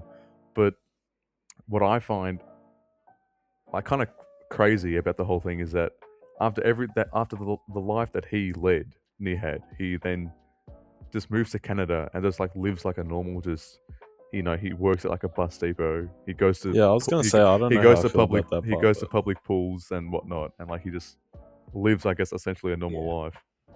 And they all end up at the same place. You know, it's like all these stories that came from all sides to this overarching story. They all kind of ended up at the same place. It's like they all ended up there, but how they got there was so different. Yeah. Yeah, but also I feel like at first I was thinking, oh, maybe I have a problem with this, but now I'm thinking, I don't think so. that must have been the intention? I think that because I mean, you could just like be living your life talking to a guy, and then unbeknownst to you, he's Nah. he's been subject to abject horrors, or he's committed horrors that you wouldn't even think to consider. And I think, especially coming out of a conflict, that would be very true. That would be true of World War II, and if what the fuck was it? What was the sporting character in the Ascent called? What was his name? Ryback. Yeah, Ryback. Ryback. If Ryback survived the war, if you saw him 20 years later, would you know that he committed, that he No, you betrayed wouldn't his know. people? Yeah, that's I think cool. it's Or interesting. it was bit cool, it was so- an interesting implementation. But that I was this just film gonna had. I was just gonna make the point that it just occurred to me because I was thinking, why is this guy just in Canada? But it could be very possible that after he finished his stint as a torturer in the prison, Mm-hmm. if the guy who was a warlord knew that Yeah. he was Because he's like handlers. Nawal's, if he knew that Nawal's was his mum, then maybe he intentionally released them into the same part of Canada as like some sort of, I don't know. I think possibly, but I think it's also maybe just by chance that they both were. Actually, no, because it's a you're crazy right. chance. No, because though. you're I feel right. like it's a It is the crazy same chance. character that actually does it. So I think you're right. Actually, Because after he probably did Nawal, intentionally do it. yeah, because we were introduced to the warlord character briefly in the flashback, and he basically says like, like you did your duty. We're not going to forget this. And obviously, she killed this like right wing conservative like Christian in the first place, so that as like a favor, so she can get back with her kid. Yeah. Let's say you're they can right, be actually, yeah. helped. I think that's what. But that's just where my brain's going because for me, I actually was kind of like, oh, I don't know, it's And I kind of guess- weird yeah, they and I both end guess, up in like- Canada, but it yeah. kind of makes sense from that perspective. And I guess I like don't know. for a film with no coincidences, I would be hard pressed to think that that's just by chance. I think yeah. Which is kind of fucked. yeah, it is. But like, I think yeah, I mean, it's fucked, but it does line up with their internal logic yeah, of like, oh well, we technically did a favor for yeah, you. like so- we did reunite them in a Yeah. way. God, that's so fucked up. That twist. Yeah, that twist was. It's like. Yeah, I'm sure it's like a famous clip that's circulated on like Instagram. It's like, oh, the craziest twist you've ever seen, Oh. and it's like the clip of the sister gasping as how can 1 + 1 = Yeah. 1? Yeah, I've already heard that Yeah. from someone that's like, oh yeah, I saw that movie from this clip. It's got a crazy twist. Yeah, and I was like, kinda- god damn it! kinda does it- Why are people watching movies like this? I know, it kind of does a real disservice by saying, "Oh, it's got Yeah. a good twist. You got to watch it for the twist." It's like, I don't know. There's more to the film than just the twist. Yeah, for sure. In most films with twists, at least in my opinion. It's the journey to get to the twist that's kind of more interesting Most than definitely. the twist itself. It's I- like a twist is only as good as the journey that took you there. Yeah. Like if the journey was shit, but the twist is great, the payoff's horrible. It's Well, like it's this just- wasn't. It's worth it. horrific. The payoff. Yeah. Oh, I was just talking like in general. Oh, just in but general. Sorry. The journey and payoff in this is horrific, Yeah. but done well. Yeah. Yeah. And a lot of people were like, "This is a." They said good. Good's not the right word. Double feature with Old Boy. I'm like, Nah, that's Yeah, crazy. I wonder sexual why. shit. That's. That's kind of. I feel like that's kind of a stupid. I think feel that's like just purely that's kind for of a the surface level. purely for that one reason. which yeah, I- I feel like it's which kind of I a won't surface level mention. one. In case of, because I don't want to put a fucking spoiler warning for Old Boy. Spoilers for. Additional. Jacob's gonna spoilers. Jacob's gonna get his wish. He's gonna have to record. I'm gonna that get part. my wish. No. But yeah, I don't know. It's kind of a hard film to talk about, but there is certainly multitudes of topics to talk about for the film. I will it can say. be- Oh no, you go. Oh, I was just gonna say it can be talked at easily at length, but yeah. Anyway, I feel like in terms of just general structure and plotting, pacing, all that, this movie was for me the most entertaining. yeah. Which I again, agree. like wild Yeah. to say because of the subject matter, but like yeah, I was heavily invested at Yeah, every yeah. turn. I It's- wanted to know more. Yeah, Which I it's, think- like, it's a good mystery plot. yeah. I think it's use of title cards, and the inciting incident of a mystery that needs to be solved is very effective and Yeah. enthralling you in the world and It- the stakes. Yeah, even though like I don't know, Noelle could have. I don't know. She could have just told these kids. I guess, but I feel like it's about the journey, Yeah, not the destination. I guess because Yeah, she wants them to see like who she really is. and maybe it was just like the shame of it was too. Maybe not the shame, but maybe just like confronting that while she was still alive was maybe too much. Like to do that with her. But it kids. also could have been the shame Yeah. too, because like she probably didn't want to put it into words what happened to her. Yeah, because it 'cause- kind of like disregards and discredits the whole thing. So she sends them to go find out themselves, which is like probably like way more impactful than just telling them from a storytelling point of view, but also for her, it's probably more Yeah. fulfilling and like she'd rest more peace to like if she just told them, oh, your brother's also your father, like that's not nearly as like I feel like she wouldn't have rested well just leaving it like that. yeah, Like it's way better if they figured it out themselves and then she could Yeah, die and knowing I thought that- the whole point was that they'd actually like properly meet him instead of just briefly. But I guess like the door's open. well, I for guess yeah, and because the bit after they give him the letters and he's reading the first one that. And he, where like, she's- where goes she's- back and where looks. she's addressing him as the torturer, and then he pushes through the front door to like see where yeah. his children and siblings went, but like they're gone already. But just the way that's just, I don't know, just that the violentness of that scene is just, I don't know, really got me. That how like abrupt that is, how he just like, where the fuck they go. Yeah, I don't know. Yeah. It's like a very tiny aside, but I just really I noticed thought that that was too. interesting. that was the thing I noticed. And as well, how she addresses him as his, the torturer who raped her, yeah, and how she condemns his whole existence. But then in the letter to him as her son, it's a very loving and like, yeah,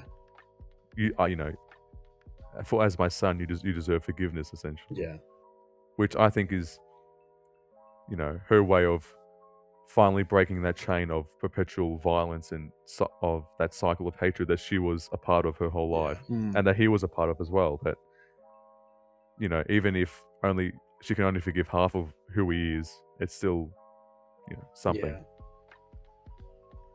She forgives Yeah, and her I son. guess that's kind of the only way. You can't really have the siblings all reunite because it's No, kind of I like don't. I don't think so. it's like ethically, it's a bit like what the fuck. Yeah, like I don't It know. would've I don't know if worsened. I'd want to be hanging out with that guy. I don't think so. That guy's fucked. That's the only thing I know. Like, it does make sense, but it's also like he's just like a different person. I don't know. Like, he spent Yeah. so much of his existence being a violent torturer. But I guess the point is that he did that all from the feeling of abandonment that he never had a mother, that he wanted to find his Yeah. mother. Yeah, Because I do feel like that's kind of part. We get very little characterization for Nahad, but we're told that like when his idea of reconnecting with his mum was that he would die in battle yeah, gloriously, so that he can be notorious enough that she might Yeah. find him, which is Yeah. very just to, fucking warped. just to hear about him. Yeah, Yeah, which is a very fucking warped idea of like martyrdom. reconnecting. Like you could do that in so Yeah. many Yeah. ways, bro. Yeah, but but with the impossibility that it seemed to be able to reconnect, that seemed like a logical thing for him, especially with like the way he would have been brought Yeah. up amongst those militant groups of your life is to kill now. Yeah. This is all you have. You live, breathe, eat, killing. It's just Yeah. That's just These you are wake your up, you box. kill, you go to bed, and rinse and repeat, And killing your Yeah. dreams. You wake up again. and then you kill again. You kill some more.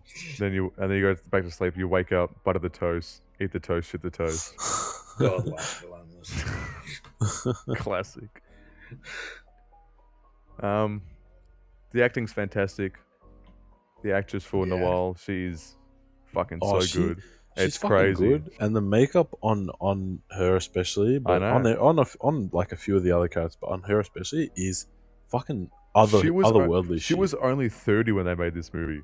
How did they make her that's look so old? I don't know. That shit is crazy. To That me. was like some crazy fucking work. like 'Cause she pulled I off. swear to God, that shit's just makeup. Yeah, and all like they she- do is like darken her skin, but they somehow make her face like she actually looks like old. Yeah, I know. Yeah, like she's How she's the lived fuck? through that stuff. Yeah. Like she's worn torn, or like battle. Yeah, they know what were the word is. banging on all cylinders Oh yeah. with Yeah. with I this think, yeah. casting. Oh yeah. The casting. I think just every creative aspect of it is just perfect, in my opinion. Yeah, I Oh, mean, for this is and will always be his best movie. There's no way he tops this. It's like this I is understand just, that perspective. I do. This is just the. He's just rage baby. I don't agree with it, but I understand it. This He's is trying just. to get. He's just trying to get to you. Yeah, like it's just. How can you make another story like that? Like, how can you tell another story that comes even close to that? Well, I guess I you just don't. don't think. Yeah, yeah. You You make just tell different you just tell stories. different stories that can still have Yeah, like, a I'm not similar disregarding emotional response. all of his other movies, but like this is his best movie. Mm. Like, I really don't think he can bring out a response like that out of me again. Yeah. I don't think many movies could, to be honest. No, yeah, I think it's this very. is Yeah, It's I, a challenge. it's very- I think it's definitely the most. it's a impactful.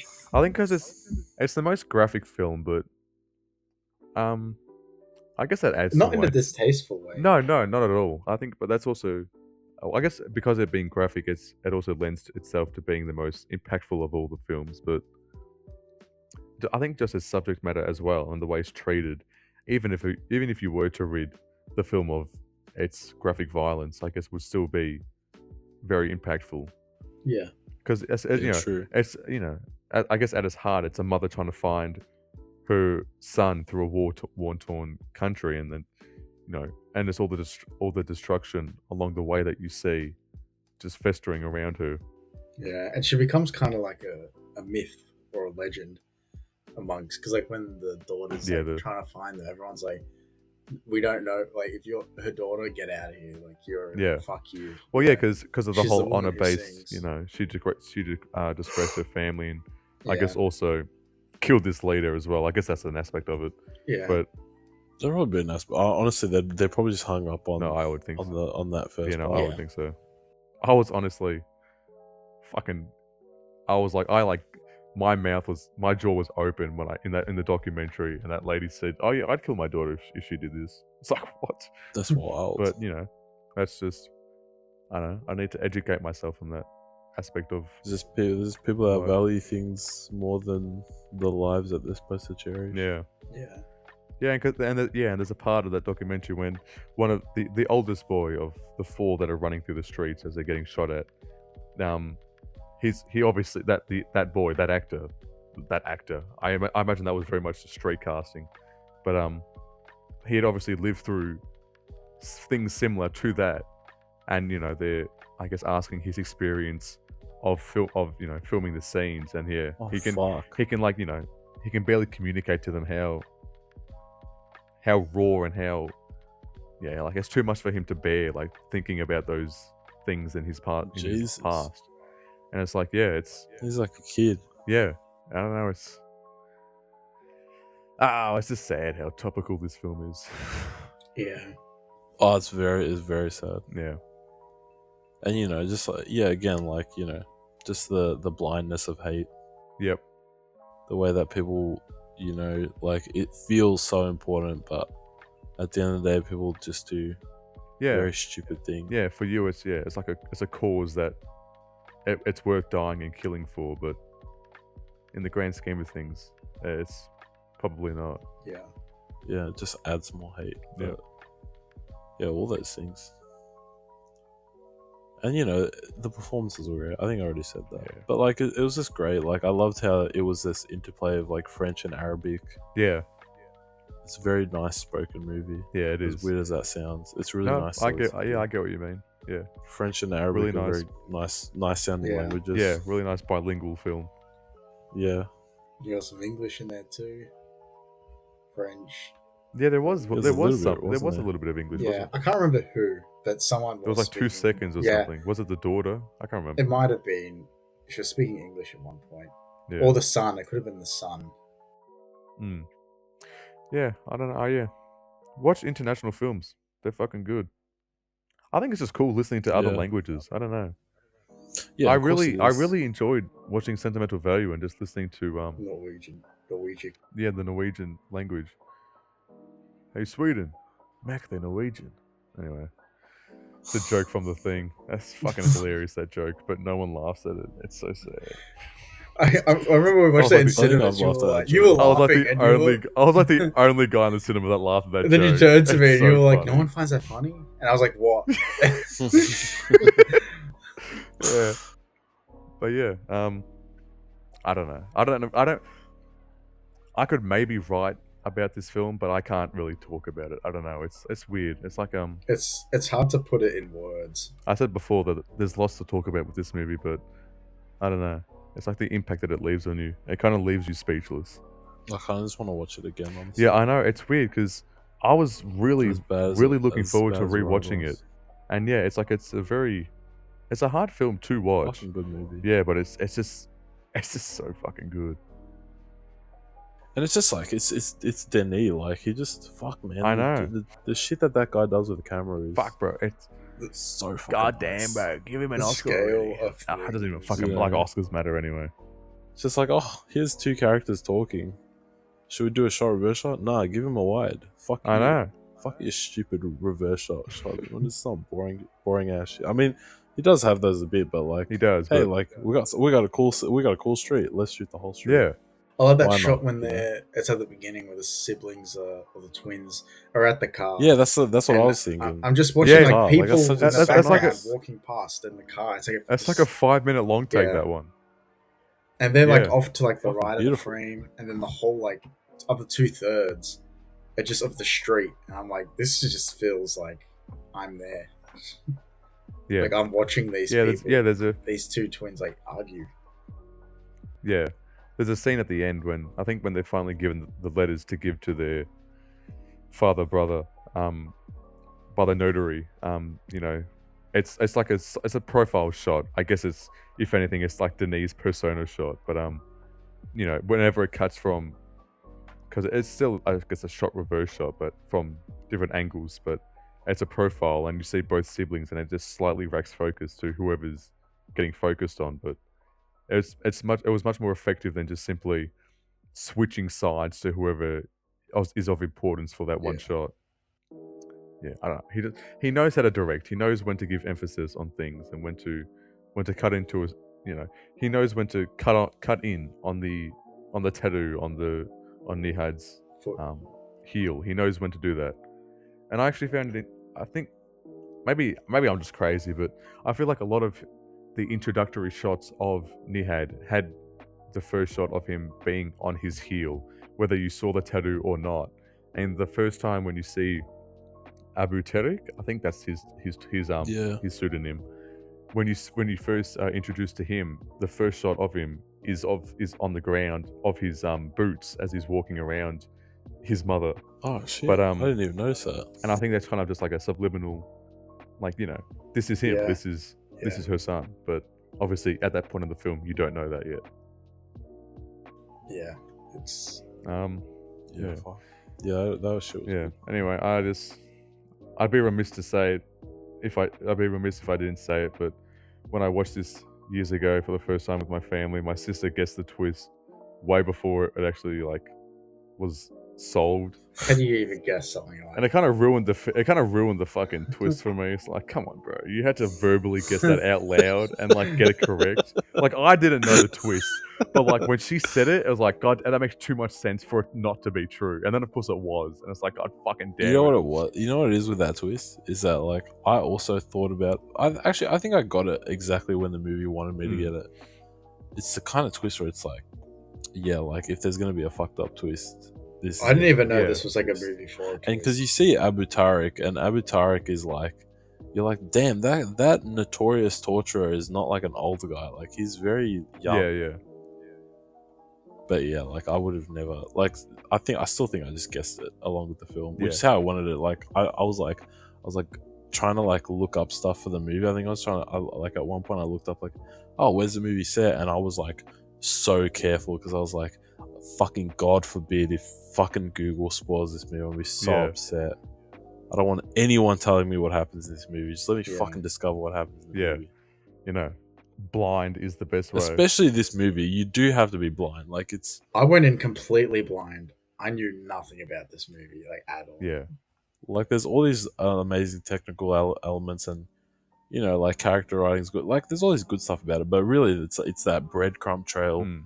It's that feeling that you're discovering this journey, you're uncovering this past with the characters. That's the real enjoyment and profound, you know, just enjoyment, I guess, really, of the Yeah. movie. And I would not want to impose on that. So do not spoil this movie for yourself. Even though we've been talking about it But this whole hopefully time. you've watched the movie before we've talked about it Oh, and come you've back seen to it hear us. Do not spoil. Of all the movies that we've talked about today, do not spoil Yeah. Incendies. Just watch it blind. It's a blast. It's a blast, but like also like emotionally painful. But it is. But yeah, it is it's fun to watch. it's important. All of these films are important. And Yeah, they it'd be foolish not to look at this side of our world and to just Turn a blind eye. yeah, exactly. It would be foolish to live like It's that. like sweeping a mess like under a rug. It's like you can Yeah, make it disappear, but it's still there. Yeah, and it's important for even though it's uncomfortable to see, to see children get shot, like as what happens in this film, I guess in a way it's important to see that because, yeah, you hear about that, but you can just differentiate it by saying, oh, but it happened, 4,000 kilometers away. It's like, it's not, it doesn't impose on me, but when you're faced with that imagery, it's hard to justify, oh, but it doesn't impact me. So when you're faced with that imagery, it's you have to face that reality, and that's important. And it's also the fact that like in terms of watching children killed, this is kind of like the best place for it. It's a safe, film is a safe space, especially fictional films. It's a safe space to process things that happen in our real world because, these things didn't actually happen. They've been made premeditated so that they appear to be real, but they're not real. And so if you're gonna expose yourself to any of the dark themes in the world, then like movies and any piece of art is the best place for it. And I think that's kind of what this episode's about. Because it's not fun to watch, to be oblivious and then one day watch an actual real footage of drone strikes on people. That's not really fun. But it's never, not that it's supposed to be fun, exactly. But it's just not. It's very unpleasant. But it's an unpleasant. It will traumatize you if you're not prepared. Yeah, like it's not like nice to see those things, but it's important that you do at least acknowledge that they happen. And so sometimes, the imagery in this movie and like the acknowledgement of it in a film is important because this is kind of the only place where you can guide people through an experience where it makes sense to just expose people to things that are a bit more uncomfortable.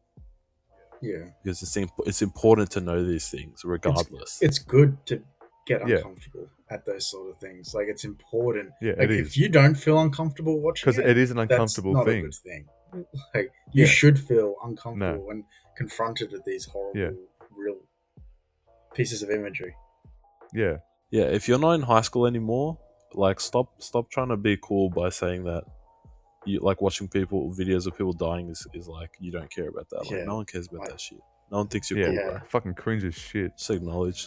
I don't know why, but that's that's the most high school thing ever. Surely you guys that's just cringe. How many people would do that in our high school?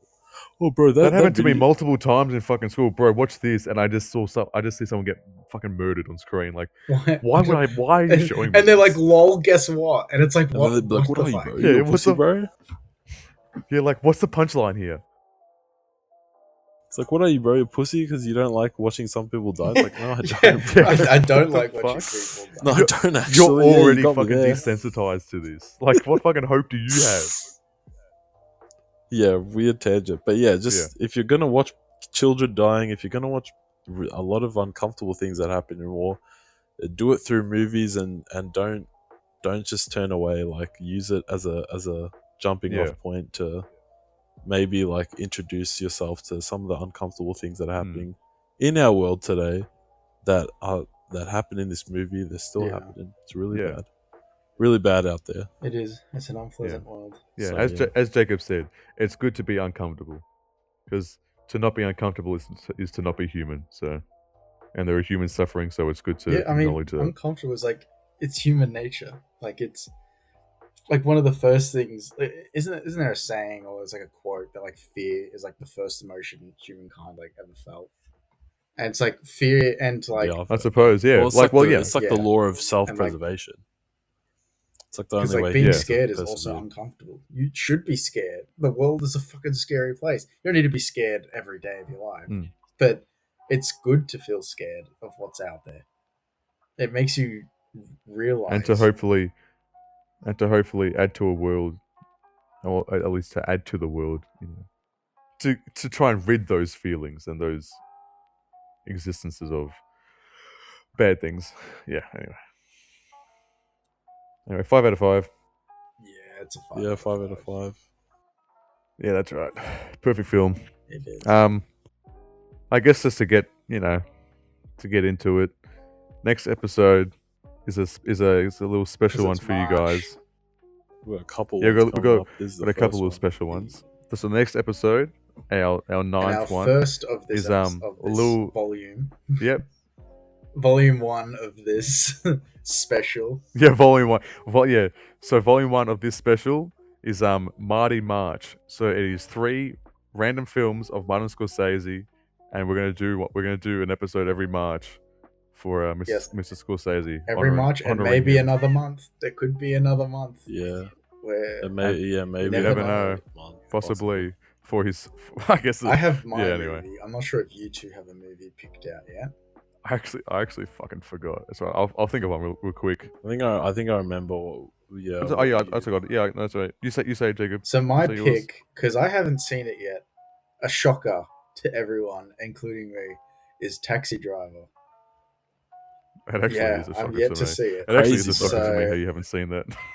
Yeah, I know that movie's fucking amazing. I've watched that movie like 5 I'm- times. Yeah, So what a better movie for me than to our very first Marty March episode and pick Taxi Driver. Probably his one of his like most famed movies. I'd probably say Goodfellas is probably his I would like, say so. biggest, but Well, it won the Palme d'Or, so it's Taxi Driver it's like definitely is up there. So up there. that's my pick, Taxi Driver. Amazing. Yep. Oh yeah. I guess I'll go. I'm gonna do King of Comedy. I guess an underappreciated, I assume, gem of I'm sure it's good. Scorsese's, which none of us have seen. I haven't seen I've not seen King of Comedy. Yeah, no. okay. I thought Tess had seen it, but he hasn't. But yeah. So I'm really No. looking forward to that one. The King of Comedy. And then to round out this Robert De Niro tortured / evil protagonist trilogy Yeah. of movies from like the late 70s to the mid 80s. I of course got to go with Raging Bull. a classic. I've seen Hell Raging yeah. Bull once when I was like 17, and that's just not a good way to watch any movie. Yeah. It's through my eyes when I was 17. It's fucking useless. So Too, I've basically too never immature. watched the movie. Yeah. So Yeah, I understand that Yeah. viewpoint. Raging Bull, Yeah. that's a great That's such a lineup. amazing. Great film. I watched it, I think, last year. I can't wait to rewatch it and Yeah, I talk watched it, about I it. think last year or 2 years ago. It's Pretty good copying me. movie. I think I watched it before. you, Good right? movie. Yeah. Yeah, no, you definitely did. So But yeah. get used to Yeah, so- this every March, and then Yeah, next so- episode, the 10th episode after the Is next a big episode, is special one. the special 10th That's gonna be a episode. We did it, guys. We made it to 10. Well, Not yet. we're gonna make it. We're like- we will maybe, probably. We're gonna As make of recording this, We'll there's make still it, we'll technically definitely make 3 episodes, including this one. The Yeah. 10th episode might break us. The 10th episode. It's gonna it be a might lot. break our spirit. Yeah, but Holy we'll get shit. through it. It might be a 2-parter. But Yeah, Yeah, maybe. so- Probably. yeah, so for the 22nd of March, that will be our special Marty March episode Marty March. with Oh, yeah. with Go Jacob's Taxi Driver, mine King of Comedy, and Tessa's Raging Bull. And that's That's it. That's It's it. been the 3 That's it, Angry Men guys. again. once Yeah. again. And we will see Thank you for Hopefully- in 2 Thank you for weeks. listening, everybody. Thank Hopefully you. we don't get that traumatized next episode. Hopefully not. Yeah, let's hope. I know I won't. I've already seen 2 of these movies. I've only seen We'll be fine. one of them. I'll be fine. Anyway. Anyway. All right. Alright, you can play Thank you. outro music any part of that. Yeah. I'm gonna play it. Basically, I'm gonna play. I'm We- gonna play the music We thank right you for now. listening. We thank you for listening. Spoilers Spoilers for. for.